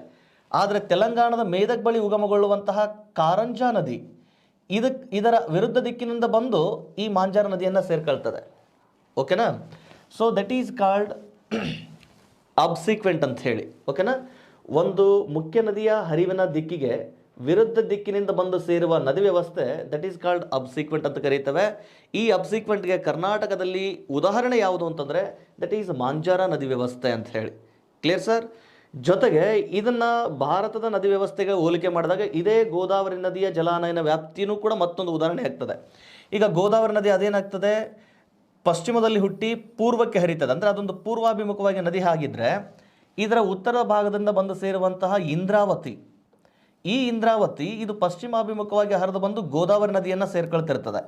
ಭಾರತದ ನದಿ ವ್ಯವಸ್ಥೆಯ ವ್ಯಾಪ್ತಿಯೊಳಗೆ ಗೋದಾವರಿ ಮತ್ತು ಇಂದ್ರಾವತಿ ನದಿ ವ್ಯವಸ್ಥೆ ಇದು ಅಬ್ಸಿಕ್ವೆಂಟ್ಗೆ ಉದಾಹರಣೆಯಾದರೆ, ಕರ್ನಾಟಕದಲ್ಲಿ ಇದೇ ಗೋದಾವರಿ ನದಿಯನ್ನು ಸೇರುವಂತಹ ಉಪನದಿಯಾಗಿರುವ ಮಾಂಜಾರ ಮತ್ತು ಕಾರಂಜ ನದಿ ವ್ಯವಸ್ಥೆ ಇದು ಕರ್ನಾಟಕದಲ್ಲಿ ಅಬ್ಸಿಕ್ವೆಂಟ್ಗೆ ಉದಾಹರಣೆಯಾಗಿರ್ತಕ್ಕಂಥದ್ದು. ಓಕೆನಾ? ನದಿ ವ್ಯವಸ್ಥೆ ವ್ಯಾಪ್ತಿಯೊಳಗೆ ಉಪನದಿಗಳು ನದಿಗಳು ಅವಷ್ಟೇ ತಿಳ್ಕೊಳ್ಳೋದಲ್ಲ, ಇನ್ನು ಮುಂದೆ ಏನು ಸಿಲೆಬಸ್ ಮಾಡಿಫೈಡ್ ಮಾಡಿ ನಿಮಗೆ ಪ್ರಶ್ನೆ ಕೇಳ್ತಾನಲ್ಲ ಅದನ್ನು ಕೂಡ ನಾವು ಗಮನಿಸ್ಕೊಳ್ಬೇಕಾಗಿರ್ತಕ್ಕಂಥದ್ದು ಇಲ್ಲಿ. ಓಕೆನಾ? ಸೊ ಇದು ನಿಮಗೆ ಅರ್ಥ ಆಗಿದೆ ಅಂತ ಅನ್ಕೋತಾನೆ, ಅಬ್ಸಿಕ್ವೆಂಟ್ ನದಿ ವ್ಯವಸ್ಥೆ ಅಥವಾ ವಿರುದ್ಧ ದಿಕ್ಕಿನ ನದಿ ವ್ಯವಸ್ಥೆಗೆ ಸಂಬಂಧಪಟ್ಟ ಹಾಗೆ. ಸೊ ವಿರುದ್ಧ ದಿಕ್ಕಿನ ನದಿಗೆ ಉದಾಹರಣೆಗಳಂತ ಬಂದಾಗ ಭಾರತದಲ್ಲಿ ಗೋದಾವರಿ ಮತ್ತು ಇಂದ್ರಾವತಿ ನದಿ ವ್ಯವಸ್ಥೆ, ಕರ್ನಾಟಕದೊಳಗೆ ಮಾಂಜಾರ ಮತ್ತು ಕಾರಂಜ ನದಿಗಳು ಇವು ಅಬ್ಸಿಕ್ವೆಂಟ್ಗೆ ಉದಾಹರಣೆಯಾಗಿರ್ತಕ್ಕಂಥದ್ದು. ಓಕೆನಾ? ದೆನ್ ಇದಾದಮೇಲೆ ನೆಕ್ಸ್ಟ್ ನದಿ ವ್ಯವಸ್ಥೆ ವ್ಯಾಪ್ತಿಯಲ್ಲಿ ಮತ್ತೊಂದು ನದಿ ವ್ಯವಸ್ಥೆ ಅಥವಾ ನದಿಯ ವಿಧ ಅಂತ ಬಂದಾಗ ಇನ್ನೊಂದು ವೃತ್ತಾಕಾರದ ನದಿ ವ್ಯವಸ್ಥೆ ಅಂತ ಬರ್ತದೆ. ಯಾವುದು? ವೃತ್ತಾಕಾರದ ನದಿ ವ್ಯವಸ್ಥೆ ಅಂತ ಹೇಳಿ. ವೃತ್ತಾಕಾರದ ನದಿ ವ್ಯವಸ್ಥೆಗೆ ಉದಾಹರಣೆ ಅಂತ ಬಂದಾಗ ವೃತ್ತಾಕಾರ ಇಸ್ ನಥಿಂಗ್ ಬಟ್ ಇದನ್ನು ಇಂಗ್ಲೀಷ್ನಲ್ಲಿ ರೇಡಿಯಲ್ ರಿವರ್ ಸಿಸ್ಟಮ್ ಅಂತ ಕರೀತಾರೆ. ರೇಡಿಯಲ್ ರಿವರ್ ಸಿಸ್ಟಮ್ ಅಂತ ಹೇಳಿ. ರೇಡಿಯಲ್ ರಿವರ್ ಸಿಸ್ಟಮ್ ಅಂತಂದರೆ ಒಂದೇ ಪ್ರದೇಶದಲ್ಲಿ ಉಗಮಗೊಳ್ಳುವಂತಹ ನದಿಗಳು ಇವೇನಾಗ್ತಿರ್ತವೆ, ಆ ಪ್ರದೇಶದಿಂದ ಈ ಥರ ಪಸರಿಸ್ಕೊಂಡು ಹೋಗ್ತಿರ್ತವೆ ಸುತ್ತುವರೆದು. ಒಂದೇ ಪ್ರದೇಶದಲ್ಲಿ ಉಗಮಗೊಳ್ಳುವಂಥ ನದಿಗಳು ಅವೇನಾಗ್ತಿರ್ತವೆ, ತಾವು ಹುಟ್ಟುವ ಪ್ರದೇಶವನ್ನು ಒಂದು ಸರ್ತಿ ಈ ರೀತಿ ಸುತ್ತ ಹಾಕ್ಕೊಂಡು ನದಿ ವ್ಯವಸ್ಥೆಯ ವ್ಯಾಪ್ತಿಯಾಗಿ ಹಾರಿದು ಹೋಗ್ತಿರ್ತವೆ. ಈಗ ನೋಡ್ರಿ, ರೇಡಿಯೋ ತರಂಗಗಳು ನೋಡ್ರಿ ಹೇಗೆ ಅವು ಒಂದೇ ಕಡೆ ಉಟ್ಕೊಂಡು ಹೇಗೆ ಪಸರಿಸ್ಕೊಂಡು ಹೋಗ್ತಿರ್ತವೆ ನೋಡ್ರಿ. ಹಾಗೆ ಈ ರೇಡಿಯಲ್ ರಿವರ್ ಸಿಸ್ಟಮ್ಗಳು ಒಂದೇ ಕಡೆ ಉಗಮಗೊಳ್ಳುವಂತಹ ನದಿಗಳು ವಿವಿಧ ಭಾಗದಲ್ಲಿ ಹಾದು ಹೋಗಬೇಕಾದ್ರೆ ತಾವು ಹುಟ್ಟುವ ಸ್ಥಳವನ್ನು ಒಂದು ರೀತಿ ಏನಾಗಿರ್ತವೆ, ವೃತ್ತಾಕಾರವಾಗಿ ಹಾದು ಮುಂದುವರೆದು ಹರಿದು ಹೋಗ್ತಿರ್ತವೆ. ಆ ರೀತಿಯ ರಿವರ್ ಸಿಸ್ಟಮ್ ಇತ್ತಂತಂದರೆ ಅದಕ್ಕೆ ನಾವು ರೇಡಿಯಲ್ ರಿವರ್ ಸಿಸ್ಟಮ್ ಅಂತ ಕರೀತೇವೆ. ರೇಡಿಯಲ್ ರಿವರ್ ಸಿಸ್ಟಮ್ಗೆ ಕರ್ನಾಟಕದಲ್ಲಿ ಉದಾಹರಣೆ ಅಂತ ಬಂದಾಗ ದಟ್ ಈಸ್ ನಂದಿದುರ್ಗ ನದಿ ವ್ಯವಸ್ಥೆ. ಈ ನಂದಿದುರ್ಗ ನದಿ ವ್ಯವಸ್ಥೆಯಲ್ಲಿ ನೋಡ್ರಿ, ನಂದಿದುರ್ಗ ಪರ್ವತ ಶ್ರೇಣಿ, ಈ ನಂದಿದುರ್ಗ ಪರ್ವತ ಶ್ರೇಣಿಯಲ್ಲಿ ಉಗಮಗೊಳ್ಳುವಂತಹ ನದಿಗಳೇನಾಗಿದ್ದಾವೆ, ಆಲ್ಮೋಸ್ಟ್ ಹೀಗೆ ತಾವು ಹುಟ್ಟುವ ನದಿ ಅಥವಾ ಸ್ಥಳವನ್ನು ಒಂದು ರೌಂಡ್ ಏನಾಗಿರ್ತವೆ ಪ್ರದಕ್ಷಿಣೆ ಹಾಕ್ಕೊಂಡೆ ಮತ್ತೆ ಬೇರೆ ಕಡೆ ಸುತ್ತ ಹಾಕ್ಕೊಂಡು ಹೋಗ್ತಿರ್ತವೆ ಅವು. ಈ ರೇಡಿಯಲ್ ರಿವರ್ ಸಿಸ್ಟಮ್ಗೆ ಕರ್ನಾಟಕದಲ್ಲಿ ಅತಿ ಪ್ರಮುಖ ಉದಾಹರಣೆ ಅಂತ ಬಂದಾಗ ನಂದಿದುರ್ಗ ನದಿ ವ್ಯವಸ್ಥೆ. ಇಲ್ಲಿ ಬರ್ತವೆ ಪಾಲಾರ್, ಪೆನ್ನಾರ್, ಪಾಪಾಗ್ನಿ, ಕಣ್ವ, ಅರ್ಕಾವತಿ, ಶಿಂಷಾ. ನೋಡ್ರಿ, ಅರ್ಕಾವತಿ, ಶಿಂಷಾ ಕಾವೇರಿ ನದಿಯ ಉಪನದಿಗಳಾಗಿದ್ದರೂ ಕೂಡ ಅವುಗಳು ಈ ರೇಡಿಯಲ್ ರಿವರ್ ಸಿಸ್ಟಮ್ಗೆ ಉದಾಹರಣೆಯಾಗಿರ್ತಕ್ಕಂಥದ್ದು. ಇವುಗಳನ್ನ ಒಂದಿಷ್ಟು ನೆನ್ಪಿಟ್ಕೊಳ್ಳಿಕ್ಕೆ ಸಾಧ್ಯ ಆಗಲಿ. ಅದೇ ರೀತಿ ಇನ್ನು ಭಾರತದ ವ್ಯಾಪ್ತಿಯೊಳಗೆ ಛೋಟಾ ನಾಗ್ಪುರ್ ಪ್ರಸ್ಥಭೂಮಿಯೊಳಗೆ ಉಗಮಗೊಳ್ಳುವಂತಹ ನದಿಗಳೆಲ್ಲವೂ ರೇಡಿಯಲ್ ರಿವರ್ ಸಿಸ್ಟಮ್ಗೆ ಉದಾಹರಣೆಯಾಗಿರ್ತಕ್ಕಂಥದ್ದು. ಅಲ್ಲಿ ಬರ್ತಾವೆ ಬ್ರಾಹ್ಮಿಣಿ, ವೈತರಣ್, ಋಷಿಕುಲ್ಯ, ಈ ಥರದೆಲ್ಲ ನದಿಗಳು ಬರ್ತವೆ. ಆ ನದಿಗಳು ಕೂಡ ಏನಾಗಿದ್ದಾವೆ, ಈ ವೃತ್ತಾಕಾರದ ನದಿ ವ್ಯವಸ್ಥೆಗೆ ಅಥವಾ ರೇಡಿಯಲ್ ರಿವರ್ ಸಿಸ್ಟಮ್ಗೆ ಉದಾಹರಣೆಯಾಗಿರ್ತಕ್ಕಂಥದ್ದು. Done sir. ಇಲ್ಲಿ ತುಂಬ ಮುಖ್ಯವಾಗಿ ನೆನ್ಪಿಟ್ಕೊಳ್ಬೇಕಾಗಿರೋದು, what is the system of radial river system and what is the concept of obsequent river system ಅಂತ ಹೇಳಿ. ಈ ಸಿಸ್ಟಮ್ಗಳು ನಿಮ್ಗೆ ಅರ್ಥ ಆಗಿತ್ತಂದರೆ ಅವುಗಳನ್ನು ಸುಲಭವಾಗಿ ನೀವು ಉತ್ತರ ಕಂಡುಕೊಳ್ಳಿಕ್ಕೆ ಸುಲಭ ಆಗ್ತದೆ ಅಂತ ಹೇಳಿ, ನೆಕ್ಸ್ಟು ರೇಡಿಯಲ್ ರಿವರ್ ಸಿಸ್ಟಮ್ ಅರ್ಥ ಆಗಿದೆ ಅಂತ ಅನ್ಕೊತೇನೆ. ಭಾರತದಲ್ಲಿ ಕರ್ನಾಟಕದಲ್ಲಿ ವೃತ್ತಾಕಾರ ಅಥವಾ ರೇಡಿಯಲ್ ನದಿ ವ್ಯವಸ್ಥೆಗೆ ಉದಾಹರಣೆ ಅಂತ ಬಂದಾಗ ನಂದಿ ದುರ್ಗಾ ನದಿ ವ್ಯವಸ್ಥೆ ಇದಕ್ಕೆ ಉದಾಹರಣೆಯಾಗಿರ್ತಕ್ಕಂಥದ್ದು. ಇನ್ನೊಂದು ನದಿ ವ್ಯವಸ್ಥೆ ಬರ್ತದೆ ಪಿನೆಟ್ ನದಿ ವ್ಯವಸ್ಥೆ ಅಂತ ಹೇಳಿ. ಇನ್ನೊಂದು ಪಿನೆಟ್ ನದಿ ವ್ಯವಸ್ಥೆ ಅಂತ ಬರುತ್ತೆ. ಬಟ್ ಪಿನೆಟ್ ನದಿ ವ್ಯವಸ್ಥೆ ಕರ್ನಾಟಕದಲ್ಲಿ ಯಾವೂ ಇಲ್ಲ. ಪಿನೆಟ್ ನದಿ ವ್ಯವಸ್ಥೆಗೆ ಉದಾಹರಣೆ ಕರ್ನಾಟಕದಲ್ಲಿ ಯಾವೂ ಇಲ್ಲ. ಇಲ್ಲಿ ಪಿನೆಟ್ ರಿವರ್ ಸಿಸ್ಟಮ್ ಅಂತಂದರೆ ಏನಂತಂದರೆ, ಇಲ್ಲಿ ಗಮನಿಸ್ರಿ, ಮೇಲೆ ಒಂದು ಪರ್ವತ ಶ್ರೇಣಿ, ದಕ್ಷಿಣದಲ್ಲಿಯೂ ಕೂಡ ಪರ್ವತ ಶ್ರೇಣಿ, ಇವುಗಳ ಮಧ್ಯೆ ಒಂದು ನದಿ ಏನಾಗ್ತಿರ್ತದೆ, ಈ ಪರ್ವತಗಳನ್ನು ಸೀಳ್ಕೊಂಡು ಇಲ್ಲಿ ಸೀಳು ಕಣಿವೆಯ ಆಕಾರದೊಳಗೆ ಅಥವಾ ಸೀಳು ಕಣಿವೆಯ ವ್ಯಾಪ್ತಿಯೊಳಗೆ ಹಾದು ಹೋಗ್ತಿರ್ತದೆ. ಈ ರೀತಿಯ ನದಿ ವ್ಯವಸ್ಥೆ ಇತ್ತು ಅಂತಂದ್ರೆ ಅದನ್ನು ನಾವು ಪಿನೆಟ್ ರಿವರ್ ಸಿಸ್ಟಮ್ ಅಂತ ಕರೀತೇವೆ. ಈ ಪಿನೆಟ್ ರಿವರ್ ಸಿಸ್ಟಮ್ಗೆ ಉದಾಹರಣೆ ಅಂತ ಬಂದಾಗ ದಟ್ ಈಸ್ ನರ್ಮದಾ ಏನೈತೆ ನೋಡ್ರಿ. ಈ ನರ್ಮದಾ ಭಾರತದಲ್ಲಿ ಪಿನೆಟ್ ನದಿ ವ್ಯವಸ್ಥೆಗೆ ಉದಾಹರಣೆ. ಇದನ್ನು ಸ್ವಲ್ಪ ನೆನ್ಪಿಟ್ಕೊಳ್ಳಿಕ್ಕೆ ಸಾಧ್ಯ ಆಗಲಿ. ಓಕೆನಾ? ನೋಡ್ರಿ, ಇವುಗಳು ನೀವು ಮುಖ್ಯವಾಗಿ ತಿಳ್ಕೊಳ್ಬೇಕಾಗಿರುವಂತಹ ಅಂಶ. ಈಗ ಈ ತರಗತಿಯನ್ನು ವಾಚ್ ಮಾಡ್ತಾ ಇರುವಂತಹವ್ರಿಗೆ ಎಲ್ಲರೂ ಬಹುಶಃ ಈಗ ಆಲ್ರೆಡಿ ನದಿ ವ್ಯವಸ್ಥೆಯ ವ್ಯಾಪ್ತಿಯೊಳಗೆ ಪೂರ್ವ ಕರೆಯುವುದು ಯಾವುದು, ಪಶ್ಚಿಮ ಕರೆಯುವುದು ಯಾವುದು, ಅವುಗಳ ಉಪನದಿಗಳು ಯಾವುವು, ಆಲ್ಮೋಸ್ಟ್ ತುಂಬ ಚೆನ್ನಾಗಿ ಇವುಗಳ ಬಗ್ಗೆ ತಿಳ್ಕೊಂಡಿದ್ದೀರಿ. ಇವುಗಳನ್ನು ಹೊರತಾಗಿಯೂ ಮತ್ತೇನು ಪ್ರಶ್ನೆ ಕೇಳ್ಬೋದು ಅನ್ನೋವಂಥ ಸಂದರ್ಭದೊಳಗೆ ಇವುಗಳು ತುಂಬ ಮುಖ್ಯ ಅನ್ನಿಸ್ತವೆ. ಇವುಗಳನ್ನು ಒಂದಿಷ್ಟು ನೆನ್ಪಿಟ್ಕೊಳ್ಳಿಕ್ಕೆ ಸಾಧ್ಯ ಆಗಿರಬೇಕು. ಓಕೆನಾ? ಸೊ ಇದಿಷ್ಟು ನದಿಯ ಹರಿವಿನ ಸ್ವರೂಪದಕ್ಕೆ ಅನುಗುಣವಾಗಿ ಏನೆಲ್ಲ ಪ್ರಶ್ನೆಗಳನ್ನು ಕೇಳ್ಬೋದು ಅನ್ನೋ ಆಧಾರದ ಮೇಲೆ ಇದೊಂದಿಷ್ಟು ಚರ್ಚೆ ಮಾಡಿದ್ವಿ. ದೆನ್ ನೆಕ್ಸ್ಟ್ ಕರ್ನಾಟಕದ ನದಿ ವ್ಯವಸ್ಥೆಗಳಲ್ಲಿ ಮೊದಲನೇ ನದಿ ವ್ಯವಸ್ಥೆ ಬಗ್ಗೆ ಚರ್ಚೆ ಮಾಡೋಣ. ಗಮನಿಸಿ. ಎಸ್, ಇಲ್ಲಿ ಕರ್ನಾಟಕದ ನದಿ ವ್ಯವಸ್ಥೆಯಲ್ಲಿ ಮೊದಲನೇ ನದಿ ವ್ಯವಸ್ಥೆ ದಟ್ ಈಸ್ ಕೃಷ್ಣಾ ನದಿ ವ್ಯವಸ್ಥೆ ಅಂತ ಹೇಳಿ. ಕೃಷ್ಣಾ ನದಿ ವ್ಯವಸ್ಥೆ ಗಮನಿಸ್ರಿ, ನಾನಿಲ್ಲಿ ಕರ್ನಾಟಕದ ವ್ಯಾಪ್ತಿಯಲ್ಲಿ ಹಾದು ಹೋಗುವ ನದಿ ವ್ಯವಸ್ಥೆಯ ಬಗ್ಗೆ ಮಾತ್ರ ಚರ್ಚೆ ಮಾಡ್ತಾ ಇದ್ದೇನೆ. ಯಾಕಂದರೆ ಈಗ ಆಲ್ರೆಡಿ ಕೃಷ್ಣಾ ನದಿ ವ್ಯವಸ್ಥೆಯ ಬಗ್ಗೆ ಭಾರತದ ಭೂಗೋಳಶಾಸ್ತ್ರದಲ್ಲಿ ಆಲ್ರೆಡಿ ತುಂಬ ಚೆನ್ನಾಗಿ ನಿಮಗೆ ಮನದಟ್ಟ ಆಗುವ ಹಾಗೆಯೇ ಅದನ್ನು ವಿವರಣೆ ಮಾಡಿದ್ದಾರೆ. ಅದರ ಹೊರತಾಗಿಯೂ ಕರ್ನಾಟಕದ ವ್ಯಾಪ್ತಿಯೊಳಗೆ ಏನು ಹೆಚ್ಚುವರಿ ಪ್ರಶ್ನೆ ಕೇಳ್ಬೋದಲ್ವ, ಅದನ್ನಷ್ಟೇ ಇಟ್ಕೊಂಡು ನಾನಿಲ್ಲಿ ಚರ್ಚೆ ಮಾಡ್ತೇನೆ. ಓಕೆನಾ? ಇನ್ನು ಈ ಕೃಷ್ಣಾ ನದಿ ವ್ಯವಸ್ಥೆ ವ್ಯಾಪ್ತಿ ಅಂತ ಬಂದಾಗ ಇಲ್ಲಿ ಸೂಕ್ಷ್ಮವಾಗಿ ಗಮನಿಸಿ. ಕೃಷ್ಣಾ ನದಿಯ ಹರಿವಿನ ಪಾತ್ರ ಹೇಗಿದೆ ಅಂತ ಬಂದಾಗ, ಕೃಷ್ಣಾ ನದಿಯ ಹರಿವಿನ ಪಾತ್ರ ಅಂತ ಬಂದಾಗ ಇಲ್ಲಿ ಗಮನಿಸ್ರಿ. ಇಲ್ಲಿ ಬರ್ತದೆ ನೋಡ್ರಿ, ಕೃಷ್ಣಾ ನದಿ ಈ ಥರ ಕರ್ನಾಟಕದ ವ್ಯಾಪ್ತಿಯೊಳಗೆ ಹಾದು ಹೋಗ್ಯದ. ಓಕೆನಾ? ಇಲ್ಲಿ ಈ ಭಾಗದೊಳಗೆ ಈ ಥರ ಹಾದು ಹೋಗ್ಯದ. ದಿಸ್ ಈಸ್ ಕೃಷ್ಣಾ ನದಿ. Done sir. ಈ ಕೃಷ್ಣಾ ನದಿ ಹಾದು ಹೋಗಿರಬೇಕಾದ್ರೆ ಈ ನದಿಗಳಿಗೆ ಒಂದಿಷ್ಟು ಉಪನದಿಗಳು ಬಂದು ಸೇರ್ಕೊಂಡಿದ್ದಾವೆ. ಯಾವ್ಯಾವ ಉಪನದಿಗಳು? ಕರ್ನಾಟಕದ ವ್ಯಾಪ್ತಿಯಲ್ಲಿ ಮಾತ್ರ ಗಮನಿಸಿ. ಉತ್ತರದಿಂದ ಬಂದು ಸೇರ್ಕೊಳ್ತಾ ಇರುವಂತಹ ಉಪನದಿಗಳಂತ ಬಂದಾಗ ಈ ಭಾಗದಲ್ಲಿ ಫಸ್ಟ್ ದೋಣಿ ನದಿ ಸೇರ್ಕೊಂಡದ. ಯಾವುದಿದು? ದೋಣಿ ನದಿ. ದೋಣಿ ನದಿ ಆದಮೇಲೆ ಮತ್ತೆ ಈ ಮಹಾರಾಷ್ಟ್ರದ ವ್ಯಾಪ್ತಿಯಿಂದ ಹಾದು ಬಂದು ಸೇರಿರುವಂತಹ ಮತ್ತೊಂದು ಪ್ರಮುಖ ಉಪನದಿ ಅಂತಂದರೆ ದಟ್ ಈಸ್ ಭೀಮಾ ನದಿ. ಆನಂತರ ಭೀಮಾ ನದಿನೂ ಕೂಡ ಬಂದು ಸೇರ್ಕೊಂಡದ. ಇದು ಎಟ್ ಪ್ರೆಸೆಂಟ್ ರಾಯಚೂರು ಜಿಲ್ಲೆಯ ವ್ಯಾಪ್ತಿಯೊಳಗೆ ಇದೇನಾಗ್ತದೆ, ಎಸ್, ಕೃಷ್ಣಾ ನದಿಯನ್ನು ಸೇರ್ಕೊಳ್ತದೆ.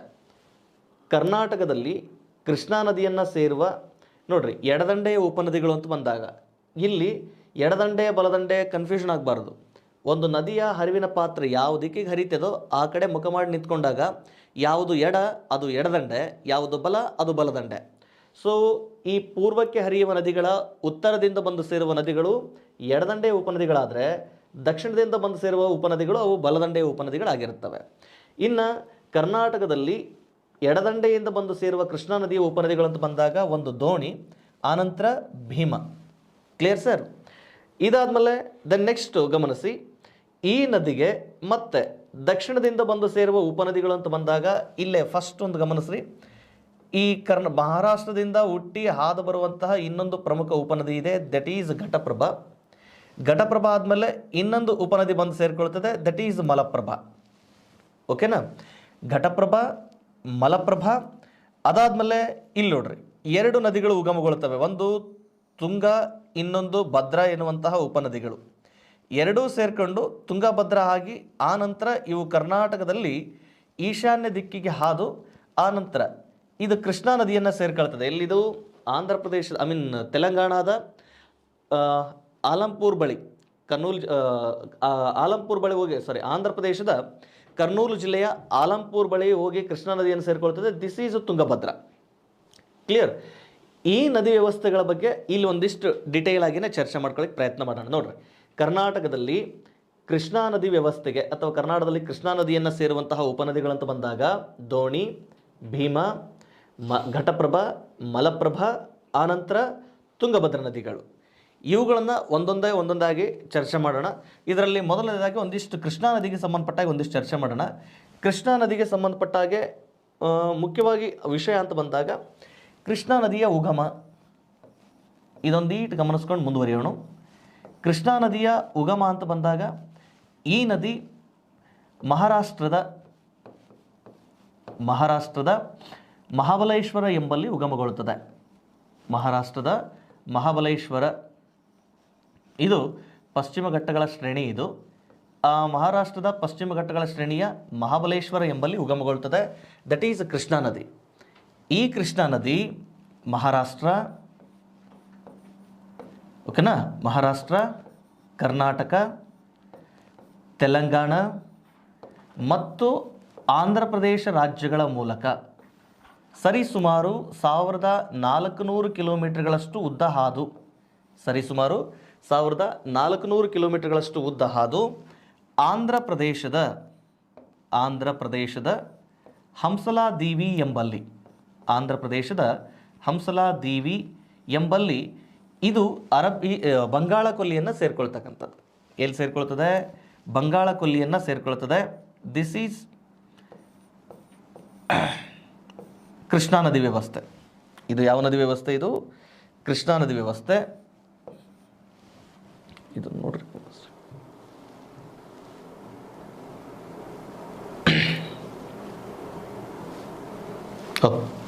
ನೋಡ್ರಿ, ಬಂಗಾಳ ಕೊಲ್ಲಿಯನ್ನು ಸೇರ್ಕೊಳ್ತಕ್ಕಂಥದ್ದು. ದಿಸ್ ಈಸ್ ಕೃಷ್ಣಾ ನದಿ ವ್ಯವಸ್ಥೆ. ಕ್ಲಿಯರ್?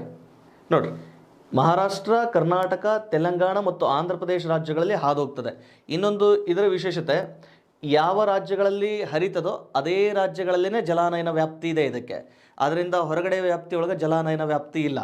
ಹಾಗಾಗಿ ಇದರಿಂದ ಅತಿ ಹೆಚ್ಚಾಗಿ ನದಿ ವಿವಾದಗಳಿಗೆ ಸಂಬಂಧಪಟ್ಟಾಗೆ ಜಾಸ್ತಿ ಜಗಳಗಳೇನಿರಂಗಿಲ್ಲ. ಒಪ್ಪಂದದ ಅನ್ವಯ ಅದೇನಾಗಿರ್ತದೆ, ಒಪ್ಪಂದಗಳ ನಿಯಮಗಳನ್ನು ಅನುಸರಿಸಿಕೊಂಡು ಸುಮಾರು 2050 ಕಾಯ್ದುಕೊಂಡು ಹೋಗ್ಯದ. ಈ ನದಿ ವ್ಯವಸ್ಥೆ ಮುಗಿದ್ಮೇಲೆ ಸಾಧ್ಯ ಆಯ್ತಂದರೆ ಇವುಗಳ ಡಿಸ್ಪ್ಯೂಟ್ಗಳ ಬಗ್ಗೆ ಒಂದಿಷ್ಟು ಚರ್ಚೆ ಮಾಡೋಣ. ಇಲ್ಲಿ ಇನ್ನೊಂದಿಷ್ಟು ಗಮನಿಸ್ರಿ, ಯಾವ್ಯಾವ ರಾಜ್ಯಗಳು? ಮಹಾರಾಷ್ಟ್ರ, ಕರ್ನಾಟಕ, ತೆಲಂಗಾಣ ಮತ್ತು ಆಂಧ್ರ ಪ್ರದೇಶ ರಾಜ್ಯಗಳ ಮೂಲಕ ಸುಮಾರು 1400 ಕಿಲೋಮೀಟರ್ಗಳಷ್ಟು ಉದ್ದ. ಈ 1400 ಕಿಲೋಮೀಟರ್ಗಳಷ್ಟು ಉದ್ದವನ್ನು ಗಮನದಲ್ಲಿಟ್ಕೊಂಡಾಗ ನೆನ್ಪಿಟ್ಕೊಳ್ಳಿ ಸರ್, ಇದು ಭಾರತದ 3ನೇ ಅತಿ ದೊಡ್ಡ ನದಿ ವ್ಯವಸ್ಥೆ. ಎಟ್ ಪ್ರೆಸೆಂಟ್ 3ನೇ ಅತಿ ದೊಡ್ಡ ನದಿ ವ್ಯವಸ್ಥೆ ಆಮೇಲೆ ಕರ್ನಾಟಕದೊಳಗೆ ಅತ್ಯಂತ ಉದ್ದವಾಗಿ ಹಾದು ಹೋಗುವ ಮತ್ತು ಕರ್ನಾಟಕದ ಅತಿ ದೊಡ್ಡ ನದಿ ವ್ಯವಸ್ಥೆ, ದಟ್ ಈಸ್ ಕೃಷ್ಣಾ ನದಿ ವ್ಯವಸ್ಥೆ. ಭಾರತದಲ್ಲಿ ಗಂಗಾ ಅತ್ಯಂತ ದೊಡ್ಡ ನದಿ ವ್ಯವಸ್ಥೆ ಆದರೆ ಎರಡನೇದು ಗೋದಾವರಿ. ಓಕೆನಾ? ಗೋದಾವರಿ ಇದು 2ನೇ ಅತಿ ದೊಡ್ಡ ನದಿ ವ್ಯವಸ್ಥೆ ಆಗಿದ್ದು ಪರ್ಯಾಯ ಪ್ರಸ್ಥಭೂಮಿಯ ಅತಿ ದೊಡ್ಡ ನದಿ ವ್ಯವಸ್ಥೆ, ಅಥವಾ ದಕ್ಷಿಣ ಭಾರತದ ಅತಿ ದೊಡ್ಡ ನದಿ ವ್ಯವಸ್ಥೆ ಗೋದಾವರಿ, ದಕ್ಷಿಣ ಭಾರತದ 2ನೇ ಅತಿ ದೊಡ್ಡ ನದಿ ವ್ಯವಸ್ಥೆ ಕೃಷ್ಣ, ಕರ್ನಾಟಕದ ಅತಿ ದೊಡ್ಡ ನದಿ ವ್ಯವಸ್ಥೆ ದಟ್ ಈಸ್ ಕೃಷ್ಣ. ಇದನ್ನು ಸ್ವಲ್ಪ ನೆನ್ಪಿಟ್ಕೊಳ್ಳಿಕ್ಕೆ ಸಾಧ್ಯ ಆಗಲಿ. ಭಾರತದ ಅತಿ ದೊಡ್ಡದು ನದಿ ವ್ಯವಸ್ಥೆ ಗಂಗಾ, ಪರ್ಯಾಯ ಪ್ರಸ್ಥಭೂಮಿಯ ಅತಿ ದೊಡ್ಡ ನದಿ ವ್ಯವಸ್ಥೆ ಗೋದಾವರಿ, ಕರ್ನಾಟಕದ ಅತಿ ದೊಡ್ಡ ನದಿ ವ್ಯವಸ್ಥೆ ಕೃಷ್ಣ. ಕ್ಲಿಯರ್? ಇವುಗಳನ್ನಷ್ಟು ಚೆನ್ನಾಗಿ ನೆನ್ಪಿಟ್ಕೊಳ್ಳಿಕ್ಕೆ ಸಾಧ್ಯ ಆಗಲಿ. ಆಮೇಲೆ ಇದನ್ನು ಒಂದು ಸಾರ್ತಿ PCದವರಿಗೆ ಪ್ರಶ್ನೆ ಕೇಳಿದ್ದಾನೆ, ಕೃಷ್ಣಾ ನದಿ ಬಂಗಾಳ ಕೊಲ್ಲಿಯನ್ನು ಸೇರುವ ಸ್ಥಳ ಯಾವುದು ಅಂತ ಪ್ರಶ್ನೆ ಕೇಳಿ ಅಲ್ಲಿ ಆಂಧ್ರ ಪ್ರದೇಶದ ದೀವಿ ಎನ್ನುವ ಉತ್ತರ ಕೊಟ್ಟಿದ್ದಾನೆ. ಆಪ್ಷನ್ ಒಳಗೆ ಆಂಧ್ರ ಪ್ರದೇಶದ ದೀವಿ ಎನ್ನುವಂತಹ ಉತ್ತರ ಕೊಟ್ಟಿದ್ದಾನೆ. ಬಟ್ ಅದು ಆಂಧ್ರ ಪ್ರದೇಶದ ಹಂಸಲಾ ದೀವಿ ಎಂಬಲ್ಲಿ ಬಂಗಾಳ ಕೊಲ್ಲಿಯನ್ನು ಸೇರಿಕೊಳ್ತಕ್ಕಂಥದ್ದು. ಈ ನದಿಗೆ ಕರ್ನಾಟಕದ ವ್ಯಾಪ್ತಿಯನ್ನು ಗಮನಿಸ್ಕೊಂಡಾಗ ಕರ್ನಾಟಕದಲ್ಲಿ ಈ ನದಿ ಕರ್ನಾಟಕದಲ್ಲಿ ಈ ನದಿ ಸುಮಾರು 480 ಕಿಲೋಮೀಟರ್ಗಳಷ್ಟು ಉದ್ದ. ಇದು ಅಪ್ರಾಕ್ಸಿಮೇಟ್ ಹೇಳಕತ್ತೆ ನಾನು. ಮತ್ತು ನೀವು ಇಲ್ಲ ಸರ್ ಈ ಬುಕ್ದಾಗ ಆ ರೀತಿ ಇದೆ ಈ ರೀತಿ ಇದೆ ಅಂತಂದೇಳಿ ಗೊಂದಲ ಮಾಡ್ಕೊಳಕ್ಕೆ ಹೋಗ್ಬೇಡ್ರಿ. ಸುಮಾರು 480 ಕಿಲೋಮೀಟರ್ಗಳಷ್ಟು ಉದ್ದ ಹಾದು ಹೋಗ್ತದೆ. 480 ಕಿಲೋಮೀಟರ್ಗಳಷ್ಟು ಉದ್ದ ಹಾದು ಹೋಗಿರೋದ್ರಿಂದ ಇದರಷ್ಟು ಉದ್ದ ಕರ್ನಾಟಕದಲ್ಲಿ ಯಾವುದೇ ನದಿಗಳ ಹರಿವಿನ ಪಾತ್ರ ಇಲ್ಲ. ಹಾಗಾಗಿ ಇದು ಕರ್ನಾಟಕದಲ್ಲಿ ಅತ್ಯಂತ ಉದ್ದವಾಗಿ ಹರಿಯುವ ನದಿ. ಇದು ಕರ್ನಾಟಕದಲ್ಲಿ ಅತಿ ಉದ್ದವಾಗಿ ಹರಿಯುವ ನದಿ. ಇದು ಕರ್ನಾಟಕದಲ್ಲಿ ಅತಿ ಉದ್ದವಾಗಿ ಹರಿಯುವ ನದಿ ದಟ್ ಈಸ್ ಕೃಷ್ಣ. ನೆನ್ಪಿಟ್ಕೊಳ್ಳಿಕ್ಕೆ ಸಾಧ್ಯ ಆಗಲಿ. ಕರ್ನಾಟಕದಲ್ಲಿ ಅತಿ ಉದ್ದವಾಗಿ ಹರಿಯುವ ನದಿ ಯಾವುದು ಅಂದರೆ ದಟ್ ಈಸ್ ಕೃಷ್ಣ. ಎಷ್ಟು ಕಿಲೋಮೀಟರ್ಗಳಷ್ಟು ಉದ್ದ ಹಾದು ಹೋಗ್ತದೆ ಅಂತಂದರೆ ಸುಮಾರು 480 ಕಿಲೋಮೀಟರ್ಗಳಷ್ಟು ಉದ್ದ ಹಾದು ಹೋಗ್ತದೆ. ದಟ್ ಈಸ್ ಕೃಷ್ಣಾ ನದಿ. ಈ ಕೃಷ್ಣಾ ನದಿಗೆ ಕರ್ನಾಟಕದ ವ್ಯಾಪ್ತಿಯಲ್ಲಿ ಅಂತ ಬಂದಾಗ ಗಮನಿಸ್ರಿ, ಕೃಷ್ಣಾ ನದಿ ಕರ್ನಾಟಕದಲ್ಲಿ ಅಂದರೆ ಕರ್ನಾಟಕದಲ್ಲಿ ನಿರ್ಮಾಣಗೊಂಡಿರುವಂತಹ ಪ್ರಮುಖ ಜಲಾಶಯಗಳಿಗೆ ಸಂಬಂಧಪಟ್ಟ ಹಾಗೆ ಕೃಷ್ಣಾ ನದಿಗೆ ಕರ್ನಾಟಕದಲ್ಲಿ ನಿರ್ಮಾಣ ಮಾಡಿರುವ ಪ್ರಮುಖ ಜಲಾಶಯಗಳು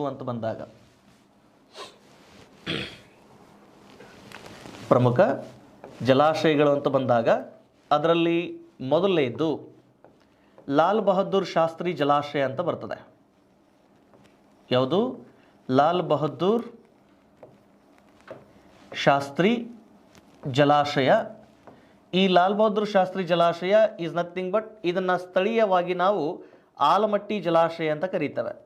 ಯಾವ ಜಲಾಶಯ? ಆಲಮಟ್ಟಿ ಜಲಾಶಯ. ಆಲಮಟ್ಟಿ ಜಲಾಶಯ ಇದು ಕರ್ನಾಟಕದ ವಿಜಯಪುರ ಜಿಲ್ಲೆಯ ಬಸವನ ಬಾಗೇವಾಡಿ ತಾಲೂಕಿನ ಆಲಮಟ್ಟಿ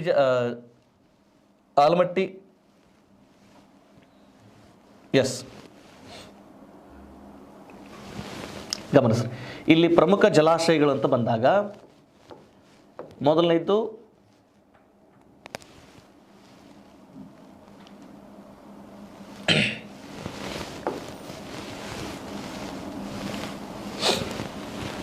ಗಮನಿಸಿ, ಕೃಷ್ಣಾ ನದಿಗೆ ಪ್ರಮುಖ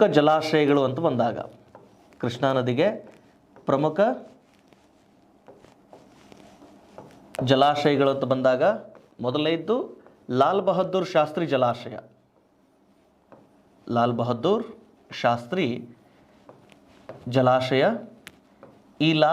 ಶಾಸ್ತ್ರಿ ಜಲಾಶಯ ಇದನ್ನು ನಾವು ಸ್ಥಳೀಯವಾಗಿ ಆಲಮಟ್ಟಿ ಜಲಾಶಯ ಅಂತ ಕರೀತೇವೆ.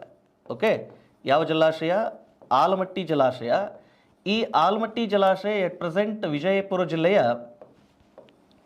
ಬಸವನ ಬಾಗೇವಾಡಿ ತಾಲೂಕಿನ ಆಲಮಟ್ಟಿಯ ಬಳಿ ನಿರ್ಮಾಣಗೊಂಡಿರತಕ್ಕಂಥದ್ದು. ಈ ಆಲಮಟ್ಟಿ ಜಲಾಶಯ ಯಾವ ನದಿಗೆ ಅಡ್ಡಲಾಗಿ ಅಂತಂದರೆ ಕೃಷ್ಣಾ ನದಿಗಾದರೆ, ಇನ್ನೊಂದು ಕೃಷ್ಣಾ ನದಿಗೆ ಕರ್ನಾಟಕದಲ್ಲಿ ನಿರ್ಮಾಣ ಮಾಡಿರುವ ಜಲಾಶಯ ಅಂತಂದರೆ ದಟ್ ಈಸ್ ಬಸವಸಾಗರ ಜಲಾಶಯ ಅಂತ ಬರ್ತದೆ. ಇನ್ನೊಂದು ಯಾವುದು? ಬಸವಸಾಗರ ಜಲಾಶಯ ಅಂತ ಬರ್ತದೆ. ಈ ಬಸವಸಾಗರ ಜಲಾಶಯವನ್ನು ಸ್ಥಳೀಯವಾಗಿ ನಾರಾಯಣಪುರ ಜಲಾಶಯ ಅಂತ ಕರೀತಾರೆ. ಯಾವ ಜಲಾಶಯ? ನಾರಾಯಣಪುರ ಜಲಾಶಯ ಅಂತ ಕರೀತಾರೆ. ಎಟ್ ಪ್ರೆಸೆಂಟ್ ಇದು ಯಾದಗಿರಿ ಜಿಲ್ಲೆಯ ಹುಣಸಗಿ ತಾಲೂಕಿನೊಳಗಿದೆ. ಮೊದಲು ಇದು ಸುರಪುರ ತಾಲೂಕಿನೊಳಗಿತ್ತು ಅಂತ ಹೇಳ್ತಾರೆ. ಈಗ ಹೊಸದಾಗಿ ಹುಣಸಗಿ ತಾಲೂಕು ಆಗ್ಯದ. ಈಗ ಎಟ್ ಪ್ರೆಸೆಂಟ್ ಇದು ಹುಣಸಗಿ ತಾಲೂಕಿನ ವ್ಯಾಪ್ತಿಯೊಳಗೆ ಬರ್ತದೆ. ದಟ್ ಈಸ್ ಬಸವಸಾಗರ ಜಲಾಶಯ. ಓಕೆ, ಯಾಕೆ ಇವುಗಳನ್ನ ಇಲ್ಲಿ ನಾರಾಯಣಪುರ ಜಲಾಶಯ ಅಂತಲೇ ಬರಿಬೋದಾಗಿತ್ತು, ಆಲಮಟ್ಟಿ ಜಲಾಶಯ ಅಂತಲೇ ಬರಿಬೋದಾಗಿತ್ತು ಅಂತ ಬಂದಾಗ, ಬಟ್ ನಮಗೆ ಪ್ರಶ್ನೆ ಕೇಳ್ತಾನೆ, ಲಾಲ್ ಬಹದ್ದೂರ್ ಶಾಸ್ತ್ರಿ ಜಲಾಶಯ ಯಾವ ನದಿಗೆ ಅಡ್ಡಲಾಗಿ ಅಂತ ಪ್ರಶ್ನೆ ಕೇಳ್ತಾನೆ, ಅಥವಾ ಬಸವಸಾಗರ ಜಲಾಶಯ ಯಾವ ನದಿಗೆ ಅಡ್ಡಲಾಗಿ ನಿರ್ಮಾಣ ಮಾಡಲಾಗಿದೆ ಅಂತ ಪ್ರಶ್ನೆ ಕೇಳ್ತಿರ್ತಾನೆ. ಆ ವ್ಯಾಪ್ತಿಯನ್ನು ಗಮನಿಸ್ಕೊಂಡಾಗ ಇವು ನಿಮಗೆ ಸುಲಭವಾಗಿ ನೆನ್ಪಿಟ್ಕೊಳ್ಳಿಕ್ಕೆ ಸಾಧ್ಯ ಆಗಿರಬೇಕು. ನೀವು ಒಂದಿಷ್ಟು ಹಳೆಯ ಪ್ರಶ್ನೆ ಪತ್ರಿಕೆಗಳನ್ನು ಗಮನಿಸ್ಕೊಳ್ಳಿ. ಆ ಹಳೆಯ ಪ್ರಶ್ನೆ ಪತ್ರಿಕೆಗಳಲ್ಲೆಲ್ಲ ಬಸವಸಾಗರ ಜಲಾಶಯವನ್ನು ಯಾವ ನದಿಗೆ ಅಡ್ಡಲಾಗಿ ಅಂತಲೇ ಪ್ರಶ್ನೆ ಕೇಳಿರೋದು ನಿಮಗೆ. ಇದು ಕರ್ನಾಟಕದಲ್ಲಿನ ಕೃಷ್ಣಾ ನದಿಯಿಂದ ನಿರ್ಮಾಣಗೊಂಡಿರುವ ಅಥವಾ ಕೃಷ್ಣಾ ನದಿಗೆ ನಿರ್ಮಾಣ ಮಾಡಿರುವ ಜಲಾಶಯಗಳಾದರೆ, ಇನ್ನು ಕೃಷ್ಣಾ ನದಿ ನಿರ್ಮಾಣ ಮಾಡಿರುವ ಪ್ರಮುಖ ಜಲಪಾತ, ನಾನು ನಿನ್ನೆ ಈ ಉತ್ತರದ ಮೈದಾನ ಹೇಳಬೇಕಾದ್ರೆ ಚರ್ಚೆ ಮಾಡ್ತಾ ಇದ್ದೆ. ಕೃಷ್ಣಾ ನದಿ ನಿರ್ಮಾಣ ಮಾಡಿರುವಂತಹ ಪ್ರಮುಖ ಜಲಪಾತ ದಟ್ ಈಸ್ ಜಲದುರ್ಗ ಜಲಪಾತ ಅಂತ ಹೇಳಿ. ಕರ್ನಾಟಕದಲ್ಲಿ ನಿರ್ಮಾಣ ಮಾಡಿರುವ ಜಲಪಾತ ಅಂತ ಬಂದಾಗ ದಟ್ ಈಸ್ ಜಲದುರ್ಗ ಜಲಪಾತ. ಈ ಜಲದುರ್ಗ ಜಲಪಾತ ಪ್ರೆಸೆಂಟ್ ರಾಯಚೂರು ಜಿಲ್ಲೆಯ ಲಿಂಗಸೂಗೂರು ಬಳಿ ಇದೆ. ರಾಯಚೂರು ಜಿಲ್ಲೆಯ ಲಿಂಗಸೂಗೂರು ಬಳಿ ಈ ಜಲಪಾತ ನಿರ್ಮಾಣಗೊಂಡಿದೆ. ಇದನ್ನು ಬಿಟ್ಟರೆ ಮತ್ತೆ ಈ ನದಿಗೆ ಕರ್ನಾಟಕವನ್ನು ಹೊರತುಪಡಿಸಿ ಮಹಾರಾಷ್ಟ್ರದೊಳಗೆ ಕೊಯ್ನಾ ಜಲಾಶಯ ಇದೆ, ತೆಲಂಗಾಣ ಮತ್ತು ಆಂಧ್ರ ಪ್ರದೇಶದ ಗಡಿಗಳಲ್ಲಿ ಅಲ್ಲಿ ನಾಗಾರ್ಜುನ ಸಾಗರ ಜಲಾಶಯ ಇದೆ, ಮತ್ತು ಶ್ರೀಶೈಲಂ ಜಲವಿದ್ಯುತ್ ಯೋಜನೆಯನ್ನು ಕೂಡ ನಾವು ಕಂಡುಕೊಂಡಿರ್ತಕ್ಕಂಥದ್ದು. ನಾಗಾರ್ಜುನ ಸಾಗರ ಆಮೇಲೆ ಶ್ರೀಶೈಲಂ ಅವು ಕೃಷ್ಣಾ ನದಿಗೆ ನಿರ್ಮಾಣ ಮಾಡಿರುವಂತಹ ಪ್ರಮುಖ ಜಲಾಶಯಗಳು. ಬಟ್ ಕರ್ನಾಟಕದ ವ್ಯಾಪ್ತಿಯೊಳಗೆ ಕೃಷ್ಣಾ ನದಿ ನಿರ್ಮಾಣ ಮಾಡಿರುವ ಪ್ರಮುಖ ಜಲಪಾತ ಅಂತಂದರೆ ದಟ್ ಈಸ್ ಜಲದುರ್ಗ ಜಲಪಾತ ಅಂತಂದೇಳಿ ಇದನ್ನು ಸ್ವಲ್ಪ ನೆನ್ಪಿಟ್ಕೊಳ್ಳಿ. ಇನ್ನು ಕೃಷ್ಣಾ ನದಿಗೆ ಕರ್ನಾಟಕದಲ್ಲಿನ ಉಪನದಿಗಳು ಅಂತ ಬಂದಾಗ, ಕೃಷ್ಣಾ ನದಿಗೆ ಕರ್ನಾಟಕದಲ್ಲಿನ ಪ್ರಮುಖ ಉಪನದಿಗಳು ಅಂತ ಬಂದಾಗ ಗಮನಿಸ್ರಿ, ಈ ಉಪನದಿಗಳಲ್ಲಿ ಮೊದಲನೇದು ಮತ್ತು ತುಂಬ ಮುಖ್ಯವಾಗಿರುವಂತಹ ಉಪನದಿ ದಟ್ ಈಸ್ ತುಂಗಭದ್ರಾ. ಯಾವುದು? ತುಂಗಭದ್ರಾ. ಎರಡನೇದು ಘಟಪ್ರಭಾ, ತುಂಗಭದ್ರಾ, ಘಟಪ್ರಭಾ. ಮೂರನೇದು ಮಲಪ್ರಭಾ. ಓಕೆ, ಘಟಪ್ರಭಾ, ಮಲಪ್ರಭಾ. ದೆನ್ ನಾಲ್ಕನೇದು ಭೀಮಾ, ಆ್ಯಂಡ್ ದೆನ್ ಐದನೇದು ದೋಣಿ. ಇವು ಕರ್ನಾಟಕದಲ್ಲಿ ಹಾದು ಕೃಷ್ಣಾ ನದಿಯನ್ನು ಸೇರುವಂತಹ ಪ್ರಮುಖ ಉಪನದಿಗಳು. ತುಂಗಭದ್ರಾ, ಘಟಪ್ರಭಾ, ಮಲಪ್ರಭಾ, ಭೀಮಾ ಮತ್ತು ದೋಣಿ. ಇವಾಗ ಇವು ಒಂದೊಂದೇ ನದಿಗಳನ್ನು ಇಟ್ಕೊಂಡು ಅವುಗಳ ನದಿ ವ್ಯಾಪ್ತಿಯನ್ನು ಒಂದು ಸ್ವಲ್ಪ ತಿಳ್ಕೊಳ್ಳಿಕ್ಕೆ ಪ್ರಯತ್ನ ಮಾಡೋಣ. ಇಲ್ಲಿ ತುಂಗಭದ್ರಾ, ಘಟಪ್ರಭಾ, ಮಲಪ್ರಭಾ ಇವುಗಳು ಬಲದಂಡೆಯಿಂದ ಬಂದು ಸೇರಿಕೊಂಡು ಬಲದಂಡೆಯಿಂದ ಹೋಗಿ ಕೃಷ್ಣಾ ನದಿಯನ್ನು ಸೇರ್ಕೊಂಡ್ರೆ, ಈ ಭೀಮಾ ಮತ್ತು ದೋಣಿ ಇದಾವಲ್ವ ಇವು ಎಡದಂಡೆಯಿಂದ ಸೇರ್ಕೊಳ್ತವೆ. ಎಡದಂಡೆಯಿಂದ ನಾನೀಗ ಆಲ್ರೆಡಿ ಇದರ ಮುಂಚೆ ಇಲ್ಲಿ ರಿವರ್ ಮ್ಯಾಪ್ನೊಳಗೆ ಹೇಳಬೇಕಾದ್ರೆ ಬಲದಂಡೆ ಇದೆ ಯಾವುದು, ಎಡದಂಡೆ ಇದೆ ಯಾವುದು ಅಂತ ಆಲ್ರೆಡಿ ಚರ್ಚೆ ಮಾಡಿದ್ದೆ ನಾನು ನಿಮಗೆ. ಸೊ ಇದೊಂದು ಸ್ವಲ್ಪ ನೆನ್ಪಿಟ್ಕೊಳ್ಳಿ. ಇನ್ನು ನೆಕ್ಸ್ಟು ಕರ್ನಾಟಕದ ನದಿ ವ್ಯಾಪ್ತಿಯಲ್ಲಿ ನೆಕ್ಸ್ಟ್ ಒಂದಿಷ್ಟು ಇದು ಕೊಡ್ರಿ.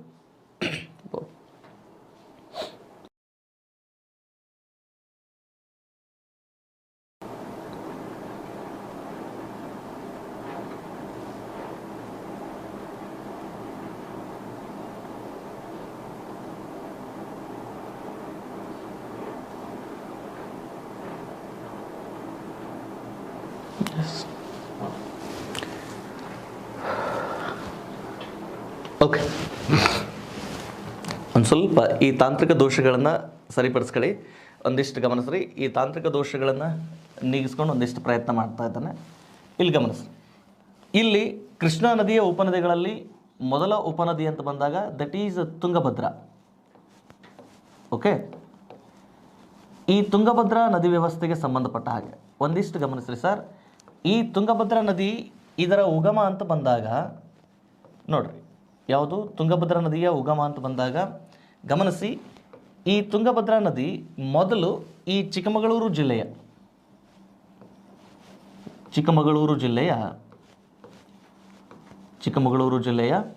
ಗಂಗಾಮೂಲ ಎಂಬಲ್ಲಿ ಉಗಮಗೊಳ್ಳುತ್ತದೆ.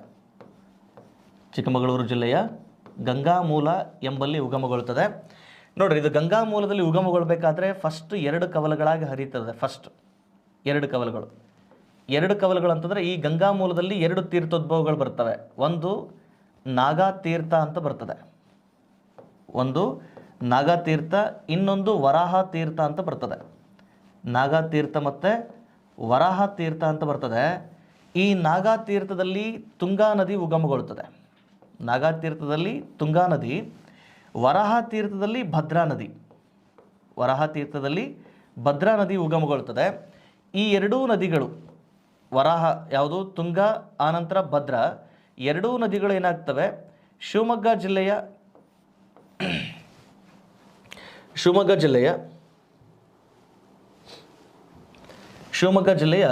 ಕೂಡಲಿಯ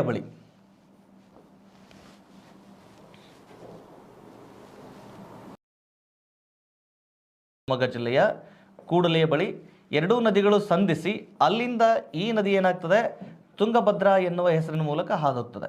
ಅಲ್ಲಿಂದ ಈ ನದಿ ತುಂಗಭದ್ರಾ ಎನ್ನುವ ಹೆಸರಿನ ಮೂಲಕ ಹಾದು ಹೋಗ್ತದೆ. ನೆನಪಿರಲಿ, ಇದು ಫಸ್ಟ್ ಉಗಮಗೊಳ್ಳೋದು ಚಿಕ್ಕಮಗಳೂರು ಜಿಲ್ಲೆಯ ಗಂಗಾಮೂಲ ಎಂಬಲ್ಲಿ ಉಗಮಗೊಳ್ಳುತ್ತದೆ.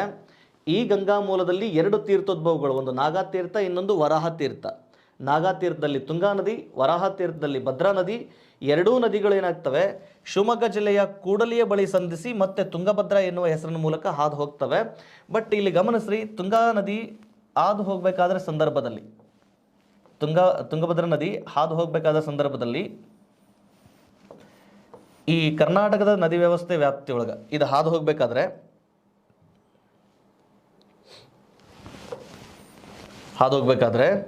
ಗಮನಿಸಿ,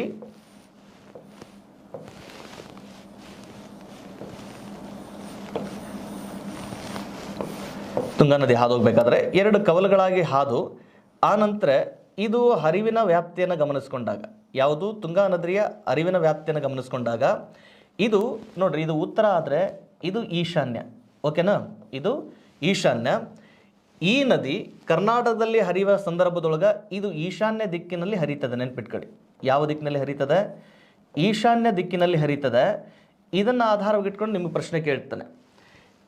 ಇಡೀ ಏಷ್ಯಾದಲ್ಲಿ ಈಶಾನ್ಯ ದಿಕ್ಕಿಗೆ ಹರಿಯುವ ಏಕೈಕ ನದಿ ಯಾವುದು ಅಂದರೆ ದಟ್ ಈಸ್ ತುಂಗಭದ್ರಾ ನದಿ. ನೆನ್ಪಿಟ್ಕೊಳ್ಳಿಕ್ಕೆ ಸಾಧ್ಯ ಆಗಲಿ.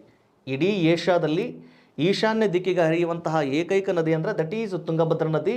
ಇದರ ಹರಿವಿನ ಪಾತ್ರ ಈಶಾನ್ಯ ದಿಕ್ಕಿಗಿದೆ. ಯಾವಾಗಿದು ಕರ್ನಾಟಕವನ್ನು ಪ್ರವೇಶಿಸಿದ ಯಾವಾಗಿದು ಕರ್ನಾಟಕದ ಗಡಿ ವ್ಯಾಪ್ತಿಯ ನಂತರ ಇದು ಹರಿವಿನ ಪಾತ್ರ ಇರ್ತದಲ್ಲ, ಅಲ್ಲಿ ಮತ್ತೆ ಪೂರ್ವಾಭಿಮುಖವಾಗಿ ಹಾದು ಕೃಷ್ಣಾ ನದಿಯನ್ನು ಸೇರಿಕೊಳ್ತಕ್ಕಂಥದ್ದು. ಆದರೆ ತುಂಗಭದ್ರಾ ನದಿಯ ಹರಿವಿನ ವ್ಯಾಪ್ತಿ ಕರ್ನಾಟಕದೊಳಗೆ ಈಶಾನ್ಯ ದಿಕ್ಕಿಗಿದೆ.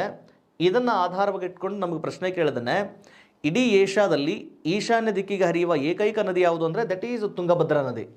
Clear sir? ಇವುಗಳ ಜೊತೆಗೆ ಇನ್ನೊಂದಿಷ್ಟು ನದಿಗಳಿದ್ದಾವೆ, ಅದೊಂದಿಷ್ಟು ನೆನ್ಪಿಟ್ಕೊಳ್ಳಿ. ಇದು ನೋಡ್ರಿ, ಸೌತ್ ಆಫ್ರಿಕಾ ಖಂಡ ಇದು. ಓಕೆನಾ? ಈ ಸೌತ್ ಆಫ್ರಿಕಾ ಖಂಡದಲ್ಲಿ ಇಲ್ಲೊಂದು ನದಿ ಇದೆ. ಈ ನದಿ ಪ್ರಪಂಚದ ಅತ್ಯಂತ ಉದ್ದವಾದ ನದಿ. ಇದು ಆಲ್ಮೋಸ್ಟ್ ಪ್ರಪಂಚದಾದ್ಯಂತ ನದಿಗಳು ಒಂದು ಪಶ್ಚಿಮಕ್ಕೆ ಹರಿತಿರ್ತವೆ, ಇಲ್ಲ ಒಂದು ಪೂರ್ವಕ್ಕೆ ಹರಿತಿರ್ತವೆ ಆಲ್ಮೋಸ್ಟ್ ನದಿಗಳು. ಆದರೆ ಈ ನೈಲ್ ನದಿ ಇದು ನೇರವಾಗಿ ಏನಾಗುತ್ತೆ, ಉತ್ತರಕ್ಕೆ ಹರಿತದೆ. ಇದು ನೇರವಾಗಿ ಉತ್ತರಕ್ಕೆ. ಪ್ರಪಂಚದಲ್ಲಿ ಉತ್ತರಕ್ಕೆ ಹರಿಯುವಂತಹ ನದಿ ಅಂತ ಬಂದಾಗ ದಟ್ ಈಸ್ ನೈಲ್ ನದಿ. ಇದು ಹೋಗಿ ಮೆಡಿಟರೇನಿಯನ್ ಸಮುದ್ರವನ್ನು ಸೇರ್ಕೊಳ್ತಿರ್ತದೆ. ಇದೊಂದು ಸ್ವಲ್ಪ ನೆನ್ಪಿಟ್ಕೊಳ್ಳಿಕ್ಕೆ ಸಾಧ್ಯ ಆಗಲಿ. ಇವುಗಳ ಜೊತೆಗೆ ಆಮೇಲೆ ಪ್ರಪಂಚದ ಅಕ್ಷಾಂಶಗಳು ಮತ್ತು ರೇಖಾಂಶಗಳನ್ನು ಒಂದು ಸ್ವಲ್ಪ ಇಲ್ಲಿ ಅಕ್ಷಾಂಶಗಳ ವ್ಯಾಪ್ತಿಯನ್ನು ಗಮನಿಸ್ಕೊಂಡಾಗ, ಗಮನಿಸಿ ಸರ್, ಈ ನದಿ ವ್ಯವಸ್ಥೆ ಇದು ಈಶಾನ್ಯ ದಿಕ್ಕಿಗೆ, ಇದು ಉತ್ತರ ದಿಕ್ಕಿಗೆ ಆದ್ರೆ ಇಲ್ಲೊಂದಿಷ್ಟು ನಿಮಗೆ ಜನರಲ್ ನಾಲೆಡ್ಜ್ ಆಧಾರದ ಮೇಲೆ ಒಂದಿಷ್ಟು ಪ್ರಶ್ನೆಗಳನ್ನು ಕೇಳ್ತಿರ್ತಾನೆ. ಆ ಒಂದು ವ್ಯಾಪ್ತಿ ನೆನ್ಪಿಟ್ಕೊಳ್ಳಿ. ಇಲ್ಲಿ ಕರ್ಕಾಟಕ ಸಂಕ್ರಾಂತಿ ವೃತ್ತದ ಮೇಲೆ 2 ಬಾರಿ ಹಾದು ಹೋಗುವ ನದಿ ಯಾವುದು ಅಂತ ಪ್ರಶ್ನೆ ಮಾಡ್ತಿರ್ತಾನೆ. ದಟ್ ಈಸ್ ಮಾಹಿ ನದಿ. ಇದು ಭಾರತದ ವ್ಯಾಪ್ತಿಯೊಳಗೆ ಹಾದು ಹೋಗ್ತದೆ. ಮಾಹಿ ಇದು ಕರ್ಕಾಟಕ ಸಂಕ್ರಾಂತಿ ವೃತ್ತವನ್ನು 2 ಬಾರಿ ಸಂಧಿಸುತ್ತೆ. ಇದೇ ದಕ್ಷಿಣ ಆಫ್ರಿಕಾ ಅಥವಾ ಆಫ್ರಿಕಾ ಖಂಡದೊಳಗೆ ಕಾಂಗೋ ಅಥವಾ ಝೈರ್ ಎನ್ನುವಂತಹ ನದಿ ಬರ್ತದೆ.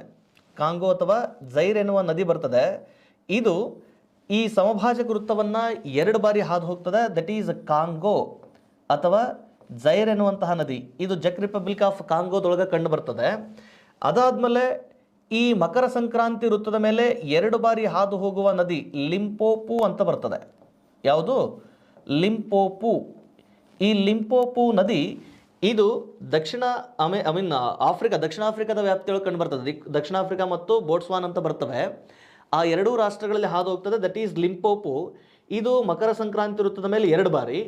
ಮಾಹಿ ಇದು ಕರ್ಕಾಟಕ ಸಂಕ್ರಾಂತಿ ವೃತ್ತವನ್ನು 2 ಬಾರಿ. ಆಮೇಲೆ ಕಾಂಗೋ ಅಥವಾ ಝೈರ್ ಇದು ಸಮಭಾಜಕ ವೃತ್ತವನ್ನು 2 ಬಾರಿ ಸಂಧಿಸುವಂತಹ ನದಿಗಳು. ನೋಡ್ರಿ, ಇಲ್ಲಿದೇನು ಈಶಾನ್ಯ ದಿಕ್ಕಿಗೆ ಹರಿಯುವ ನದಿ ಎನ್ನುವಂತಹ ವ್ಯಾಪ್ತಿ ಏನಿತ್ತಲ್ಲ, ಇದೇ ವ್ಯಾಪ್ತಿಯನ್ನು ಅನುಸರಿಸಿ ಮತ್ತೆ ಬೇರೆ ಕಡೆ ಏನಾದರೂ ಪ್ರಶ್ನೆಗಳನ್ನು ಕೇಳಬಹುದು ಅನ್ನೋ ಆಧಾರಕ್ಕೆ ಇದೊಂದಿಷ್ಟು ಇಲ್ಲಿ ಚರ್ಚೆ ಮಾಡಿದ್ದು ನೆನ್ಪಿಟ್ಕೊಳ್ಳಿಕ್ಕೆ ಸಾಧ್ಯ ಆಗಲಿ. ಓಕೆನಾ? ದೆನ್ ನೆಕ್ಸ್ಟ್ ಸರ್, ಕರ್ನಾಟಕದ ವ್ಯಾಪ್ತಿ ಅಂತ ಬಂದಾಗಿನ ಕರ್ನಾಟಕದ ವ್ಯಾಪ್ತಿಯ ನದಿ ವ್ಯವಸ್ಥೆ ಅಂತ ಬಂದಾಗ ಇಲ್ಲಿ ಗಮನಿಸಿ, ಅದರಲ್ಲಿ ಮುಖ್ಯವಾಗಿ ತುಂಗಭದ್ರಾ ನದಿ ವ್ಯವಸ್ಥೆ. ಯಾವುದು? ತುಂಗಭದ್ರಾ ನದಿ ವ್ಯವಸ್ಥೆ. ಇದು ಚಿಕ್ಕಮಗಳೂರು ಜಿಲ್ಲೆಯ ಗಂಗಾಮೂಲ ಎಂಬಲ್ಲಿ ಉಗಮಗೊಳ್ಳುತ್ತದೆ. ಈ ನದಿ ಕರ್ನಾಟಕದಲ್ಲಿ ಯಾವುದು? ತುಂಗಭದ್ರಾ ನದಿ ಕರ್ನಾಟಕದಲ್ಲಿ ಸುಮಾರು 380 ಕಿಲೋಮೀಟರ್ಗಳಷ್ಟು ಉದ್ದ ಹಾದು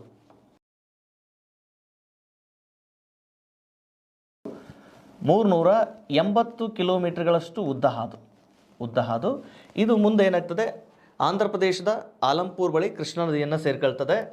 ಈ ತುಂಗಭದ್ರಾ ನದಿಗೆ ಒಂದಿಷ್ಟು ಉಪನದಿಗಳಿದ್ದಾವೆ. ತುಂಗಭದ್ರಾ ನದಿಗೆ ಒಂದಿಷ್ಟು ಉಪನದಿಗಳು. ಈ ತುಂಗಭದ್ರಾ ನದಿಯನ್ನು ಸೇರುವಂತಹ ಉಪನದಿಗಳ ವ್ಯಾಪ್ತಿ ಅಂತ ಬಂದಾಗ ಮೊದಲನೇದು ಇಲ್ಲಿ ವರದಾ ಅಂತ ಬರ್ತದೆ. ವರದಾ. ಎರಡನೇದು ವೇದಾವತಿ ಅಂತ ಬರ್ತದೆ. ವರದಾ, ವೇದಾವತಿ. ಆನಂತರ ಮೂರನೇದು ವರದಾ, ವೇದಾವತಿ, ಕುಮದ್ವತಿ ಅಂತ ಬರ್ತದೆ. ಯಾವುದು? ಕುಮದ್ವತಿ. ಆಮೇಲೆ ಮೂರನೇದ್ದು ಇಲ್ಲಿ ಇನ್ನೊಂದು ಸುವರ್ಣಮುಖಿ ಅಂತ ಬರ್ತದೆ. ಯಾವುದು ಸರ್? ಸುವರ್ಣಮುಖಿ ಅಂತ ಬರ್ತದೆ. ಈ ಆಲ್ಮೋಸ್ಟ್ ನದಿಗಳೇನಾಗ್ತವೆ, ಇವುಗಳು ತುಂಗಭದ್ರಾ ನದಿಯನ್ನು ಸೇರುವಂತಹ ಉಪನದಿಗಳು. ಸ್ಲೈಡ್ ಇದು ತುಂಗಭದ್ರಾ ನದಿಯನ್ನು ಸೇರುವಂತಹ ಉಪನದಿಗಳಾಗಿದ್ದಾವೆ. ಎಸ್, ಇಲ್ಲಿ ಗಮನಿಸ್ರಿ. ಈಗ ಇದು ತುಂಗಭದ್ರಾ ನದಿ ವ್ಯವಸ್ಥೆ ಇದೆ, ಹೌದಾ? ಇದು ತುಂಗಭದ್ರಾ. ನೋಡ್ರಿ, ಈ ತುಂಗಭದ್ರಾ ನದಿ ಇದು ನೋಡ್ರಿ, ಇದು ಹಾದು ಹೋಗಬೇಕಾದ ಸಂದರ್ಭದೊಳಗೆ ಗಮನಿಸಿ, ಇದು ತುಂಗ, ಇದು ಭದ್ರಾ, ಎರಡೂ ನದಿಗಳು ಸೇರಿದ ಮೇಲೆ ಇದು ತುಂಗಭದ್ರಾ. ಹರಿವಿನ ವ್ಯಾಪ್ತಿ ಇದೇನಾಗಿದೆ, ಈಶಾನ್ಯ ದಿಕ್ಕಿಗಿದೆ. ಈ ಈಶಾನ್ಯ ದಿಕ್ಕಿಗೆ ಹರಿಯುವ ಈ ನದಿಗೆ ಬಂದು ಸೇರುವಂತಹ ಉಪನದಿಗಳಂತ ಬಂದಾಗ ಮೊದಲನೇದ್ದು ವರದಾ ಬಂದು ಸೇರ್ಕೊಳ್ತದೆ. ವರದಾ ಆದಮೇಲೆ ದೆನ್ ನೆಕ್ಸ್ಟು ಇದು ವೇದಾವತಿ ನದಿ, ಓಕೆನಾ? ಈ ವೇದಾವತಿ ನದಿಗೆ ಮತ್ತೆ ಇನ್ನೊಂದು ಚಿಕ್ಕ ವೇದಾವತಿ ಅಂತ ಬಂದು ಸೇರ್ಕೊಳ್ತದೆ. ಅವುಗಳಾದಮೇಲೆ ಕುಮದ್ವತಿ, ಆನಂತರ ಸುವರ್ಣಮುಖಿ ಅನ್ನುವಂತಹ ನದಿಗಳು ಕೂಡ ಹೋಗಿ ಸೇರ್ಕೊಳ್ತವೆ. ಇಲ್ಲಿ ತುಂಬ ಮುಖ್ಯವಾಗಿ ಈ ತುಂಗಭದ್ರಾ ನದಿಯ ಉಪನದಿಗಳಲ್ಲಿ ವೆರಿ ಇಂಪಾರ್ಟೆಂಟ್ ಈ ವೇದಾವತಿ ನದಿ. ಈ ವೇದಾವತಿ ನದಿಯನ್ನು ನಾವು ಆಂಧ್ರ ಪ್ರದೇಶ ಮತ್ತು ಕರ್ನಾಟಕದ ಬಾರ್ಡರ್ನಲ್ಲಿ ಹರಿಬೇಕಾದ್ರೆ ಇದನ್ನು ನಾವು ಹಗರಿ ಅಂತ ಕರಿತೇವೆ, ನೆನಪಿಟ್ಕೊಳ್ಳಿ. ಈ ತುಂಗಭದ್ರಾ ನದಿಯ ಉಪನದಿಯಾಗಿರುವ ಪ್ರಮುಖ ಉಪನದಿಯಾಗಿರುವ ವೇದಾವತಿ ನದಿಯನ್ನು ನಾವು ಆಂಧ್ರ ಪ್ರದೇಶ ಮತ್ತು ಕರ್ನಾಟಕದ ಬಾರ್ಡರಲ್ಲಿ ಹರಿಬೇಕಾದ್ರೆ ಇದನ್ನು ನಾವು ಹಗರಿ ಅಂತ ಕರಿತೇವೆ. ಹಗರಿ ಈಸ್ ನಥಿಂಗ್ ಬಟ್ ವೇದಾವತಿನೇ. ಈ ವೇದಾವತಿ ನದಿ ಈ ಬಳ್ಳಾರಿ ಜಿಲ್ಲೆಯ ಸಿರುಗುಪ್ಪ ತಾಲೂಕಿನ ದಡೇಸೂಗೂರು ಬಳಿ ಏನಾಗ್ತದೆ, ತುಂಗಭದ್ರಾ ನದಿಯನ್ನು ಸೇರ್ಕೊಳ್ತದೆ. Clear sir? ಈ ವೇದಾವತಿ ನದಿ ಯಾಕೆ ಇಲ್ಲಿ ತುಂಬ ಮುಖ್ಯ ಅಂತ ಬಂದಾಗ, ವೇದಾವತಿ ನದಿಗೆ ಏಷ್ಯಾದಲ್ಲಿನೇ ಮೊದಲ ಬಾರಿಗೆ ಜಲಾಶಯವನ್ನು ನಿರ್ಮಾಣ ಮಾಡಲಾಗಿದೆ. ದಟ್ ಈಸ್ ವಾಣಿ ವಿಲಾಸ ಸಾಗರ ಜಲಾಶಯ. ಓಕೆನಾ? ಯಾವುದು? ವಾಣಿ ವಿಲಾಸ ಸಾಗರ ಜಲಾಶಯ ಯಾವ ನದಿಗೆ ಅಡ್ಡಲಾಗಿ ಅಂತ ಬಂದಾಗ ವೇದಾವತಿ ನದಿಗೆ ಅಡ್ಡಲಾಗಿ. ದಟ್ ಈಸ್ ಏಷ್ಯಾದ ಮೊದಲ ಜಲಾಶಯ ಆಗಿರ್ತಕ್ಕಂಥದ್ದು. ಇದು ಸ್ವಲ್ಪ ನೆನ್ಪಿಟ್ಕೊಳ್ಳಿ. ಈ ವೇದಾವತಿ ಇದು ಯಾವ ನದಿಯ ಉಪನದಿ ಅಂತಂದರೆ ತುಂಗಭದ್ರಾ ನದಿಯ ಉಪನದಿ. ಈ ವೇದಾವತಿ ನದಿಗೆ ನಿರ್ಮಾಣ ಮಾಡಲಾಗಿರುವ ಜಲಾಶಯ ಅಂತ ಬಂದಾಗ ದಟ್ ಈಸ್ ವಾಣಿ ವಿಲಾಸ ಸಾಗರ ಜಲಾಶಯ. ಇದು ಏಷ್ಯಾದ ಮೊದಲ ಜಲಾಶಯ ಆಗಿರ್ತಕ್ಕಂಥದ್ದು. ಇಲ್ಲಿ ನೋಡ್ರಿ, ತುಂಗಭದ್ರಾ ನದಿಯ ವ್ಯಾಪ್ತಿ ಅಂತ ಬಂದಾಗ, ತುಂಗಭದ್ರಾ ನದಿಯ ವ್ಯಾಪ್ತಿ ಅಂತ ಬಂದಾಗ ಗಮನಿಸಿ, ಈ ನದಿಗೆ ನಿರ್ಮಾಣ ಮಾಡಲಾಗಿರುವ ಪ್ರಮುಖ ಜಲಾಶಯಗಳು ಅಂತ ಬಂದಾಗ, ಪ್ರಮುಖ ಜಲಾಶಯಗಳು ಇಲ್ಲಿ ಫಸ್ಟ್ ಸ್ಟಾರ್ಟಿಂಗ್ಗೆ ತುಂಗಾ ಮತ್ತು ಭದ್ರಾ ಎರಡು ಕವಲುಗಳಾಗಿ ಹಾದು ಬರಬೇಕಾದ್ರೆ, ತುಂಗಾ ಮತ್ತು ಭದ್ರಾ ಎರಡು ಕವಲುಗಳಾಗಿ ಬರಬೇಕಾದ್ರೆ ಇಲ್ಲಿ ತುಂಗಾ ನದಿಗೆ ಮೊದಲಿಗೆನೆ ಇಲ್ಲಿ ಶಿವಮೊಗ್ಗ ಜಿಲ್ಲೆಯೊಳಗೆ ಗಾಜನೂರು ಬಳಿ ಜಲಾಶಯವನ್ನು ನಿರ್ಮಾಣ ಮಾಡಲಾಗಿದೆ. ದಟ್ ಈಸ್ ಗಾಜನೂರು ಜಲಾಶಯ. ತುಂಗಾ ನದಿಗೆ ಶಿವಮೊಗ್ಗ ಜಿಲ್ಲೆಯಲ್ಲಿ ಜಲಾಶಯ ನಿರ್ಮಾಣ ಮಾಡಲಾಗಿದೆ. ದಟ್ ಈಸ್ ಗಾಜನೂರು ಜಲಾಶಯ. ಇದು ಶಿವಮೊಗ್ಗ ಜಿಲ್ಲೆಯೊಳಗಿರ್ತಕ್ಕಂಥದ್ದು. ನಾವು ಅದನ್ನು ತುಂಗಾ ಜಲಾಶಯ ಅಂತಲೂ ಕೂಡ ಕರೀತೇವೆ. ಅದಾದಮೇಲೆ ಭದ್ರಾ ನದಿಗೆ ಚಿಕ್ಕಮಗಳೂರು ಜಿಲ್ಲೆಯ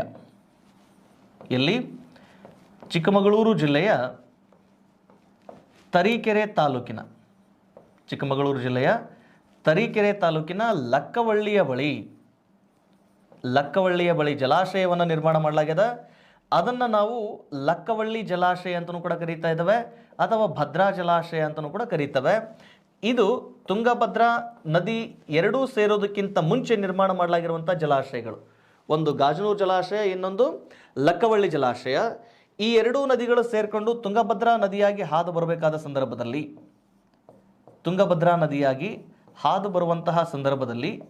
ಈ ತುಂಗಭದ್ರಾ ನದಿಗೆ ಮತ್ತೆ ಈ ಪ್ರಸ್ತುತ ವಿಜಯನಗರ ಜಿಲ್ಲೆಯ ಹೊಸಪೇಟೆ ತಾಲೂಕಿನ ಇಲ್ಲಿ ಮಲ್ಲಾಪುರ ಎಂಬಲ್ಲಿ, ವಿಜಯನಗರ ಜಿಲ್ಲೆಯ ಮಲ್ಲಾಪುರದ ಬಳಿ ಜಲಾಶಯವನ್ನು ನಿರ್ಮಾಣ ಮಾಡಲಾಗಿದೆ. ಅದನ್ನು ನಾವು ಮಲ್ಲಾಪುರ ಜಲಾಶಯ ಅಥವಾ ಪಂಪಸಾಗರ ಜಲಾಶಯ ಅಂತ ಕರೀತೇವೆ. ಯಾವುದು? ಪಂಪಸಾಗರ ಜಲಾಶಯ. ಈ ಪಂಪಸಾಗರ ಜಲಾಶಯವನ್ನು ಮಲ್ಲಾಪುರ ಜಲಾಶಯ, ತುಂಗಭದ್ರಾ ಜಲಾಶಯ, ಆಮೇಲೆ ಮುನಿರಾಬಾದ್ ಜಲಾಶಯ, ಈ ಥರ ಎಲ್ಲ ಸ್ಥಳೀಯವಾಗಿ ಹೆಸರುಗಳಿಂದ ಗುರುತಿಸ್ಕೊತವೆ. ದಟ್ ಈಸ್ ತುಂಗಭದ್ರಾ ನದಿಗೆ ಈ ವ್ಯಾಪ್ತಿಯಲ್ಲಿ ಕಂಡುಬರ್ತದೆ. ಅದು ಗಮನಿಸ್ಕೊಳ್ಳಿ. ಇಲ್ಲಿದೆ ನೋಡ್ರಿ, ಇದು ತುಂಗಭದ್ರಾ ಜಲಾಶಯ. ಈ ತುಂಗಭದ್ರಾ ಜಲಾಶಯದ ವಿಶೇಷತೆ ಏನಪ್ಪಾ ಅಂತಂದರೆ, ಎಟ್ ಪ್ರೆಸೆಂಟ್ ಕರ್ನಾಟಕದ ಅತಿ ದೊಡ್ಡ ನೀರಾವರಿ ಜಲಾಶಯ ಅಂತ ಕರೀತೇವೆ. ದಟ್ ಈಸ್ ತುಂಗಭದ್ರಾ ಜಲಾಶಯ. ಈಗ ಕರ್ನಾಟಕದ ಜಲಾಶಯಗಳ ಬಗ್ಗೆ ಹೇಳಬೇಕಾದ್ರೆ ಒಂದೊಂದೇ ಜಲಾಶಯದ ವಿಶೇಷತೆಯನ್ನು ಮತ್ತೆ ನಾನು ಅಲ್ಲಿ ಚರ್ಚೆ ಮಾಡ್ತೇನೆ. ಇಲ್ಲಿ ಇದಿಷ್ಟು ನೆನ್ಪಿಟ್ಕೊಳ್ಳಿಕ್ಕೆ ಸಾಧ್ಯ ಆಗಲಿ.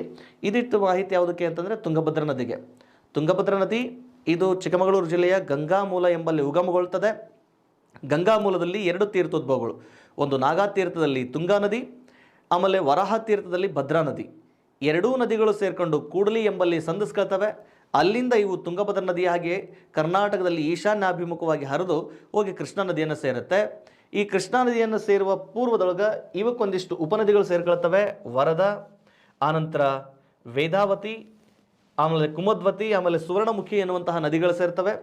ಇವುಗಳಲ್ಲಿ ಈ ತುಂಗಭದ್ರಾ ನದಿಯ ಉಪನದಿಗಳಲ್ಲಿ ತುಂಬ ಇಂಪಾರ್ಟೆಂಟ್ ನದಿ ಅಂತಂದರೆ ದಟ್ ಈಸ್ ವೇದಾವತಿ.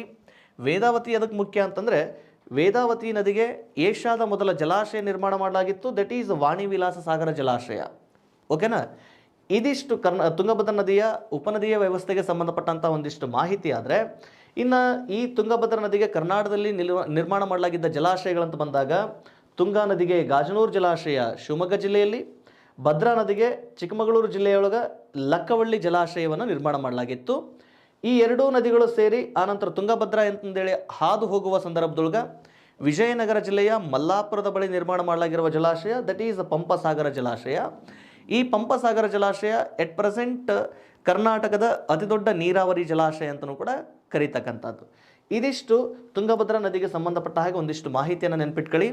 ನಾಳೆಯ ತರಗತಿಯಲ್ಲಿ ಏನು ಇನ್ನುಳಿದ ನದಿಗಳಿದೆ ನೋಡ್ರಿ, ಕೃಷ್ಣಾ ನದಿ ಉಪನದಿಗಳು ಘಟಪ್ರಭಾ, ಮಲಪ್ರಭಾ, ಭೀಮಾ, ಆನಂತರ ಧೋಣಿ ನದಿಗಳಿಗೆ ಸಂಬಂಧಪಟ್ಟ ಹಾಗೆ ನೆಕ್ಸ್ಟ್ ಕ್ಲಾಸಲ್ಲಿ ಮತ್ತೆ ನಾನು ನಿಮಗೆ ಚರ್ಚೆ ಮಾಡ್ತೇನೆ. ಆದ್ಮೇಲೆ ಇವತ್ತಿನ ತರಗತಿಯಲ್ಲಿ ಕೆಲವೊಂದಿಷ್ಟು ತಾಂತ್ರಿಕ ದೋಷಗಳು ಕಂಡುಬಂದವು. ಆ ತಾಂತ್ರಿಕ ದೋಷಗಳಿಗೆ ನಿಮ್ಮಲ್ಲಿ ನಾನು ಕ್ಷಮೆ ಕೋರ್ತಾ ಮುಂದಿನ ತರಗತಿಯಲ್ಲಿ ಈ ತಾಂತ್ರಿಕ ದೋಷಗಳನ್ನು ನಿವಾರಿಸಿಕೊಂಡು ಮತ್ತೆ ತರಗತಿಯನ್ನು ಉತ್ತಮವಾಗಿ ನಿಮಗೆ ನೀಡಲಿಕ್ಕೆ ಪ್ರಯತ್ನ ಮಾಡ್ತಾನೆ. ಸೊ ಮುಂದಿನ ತರಗತಿಯಲ್ಲಿ ಮತ್ತೆ ನಾನು ನಿಮ್ಮನ್ನು ಭೇಟಿ ಆಗ್ತಾನೆ. Until then take care.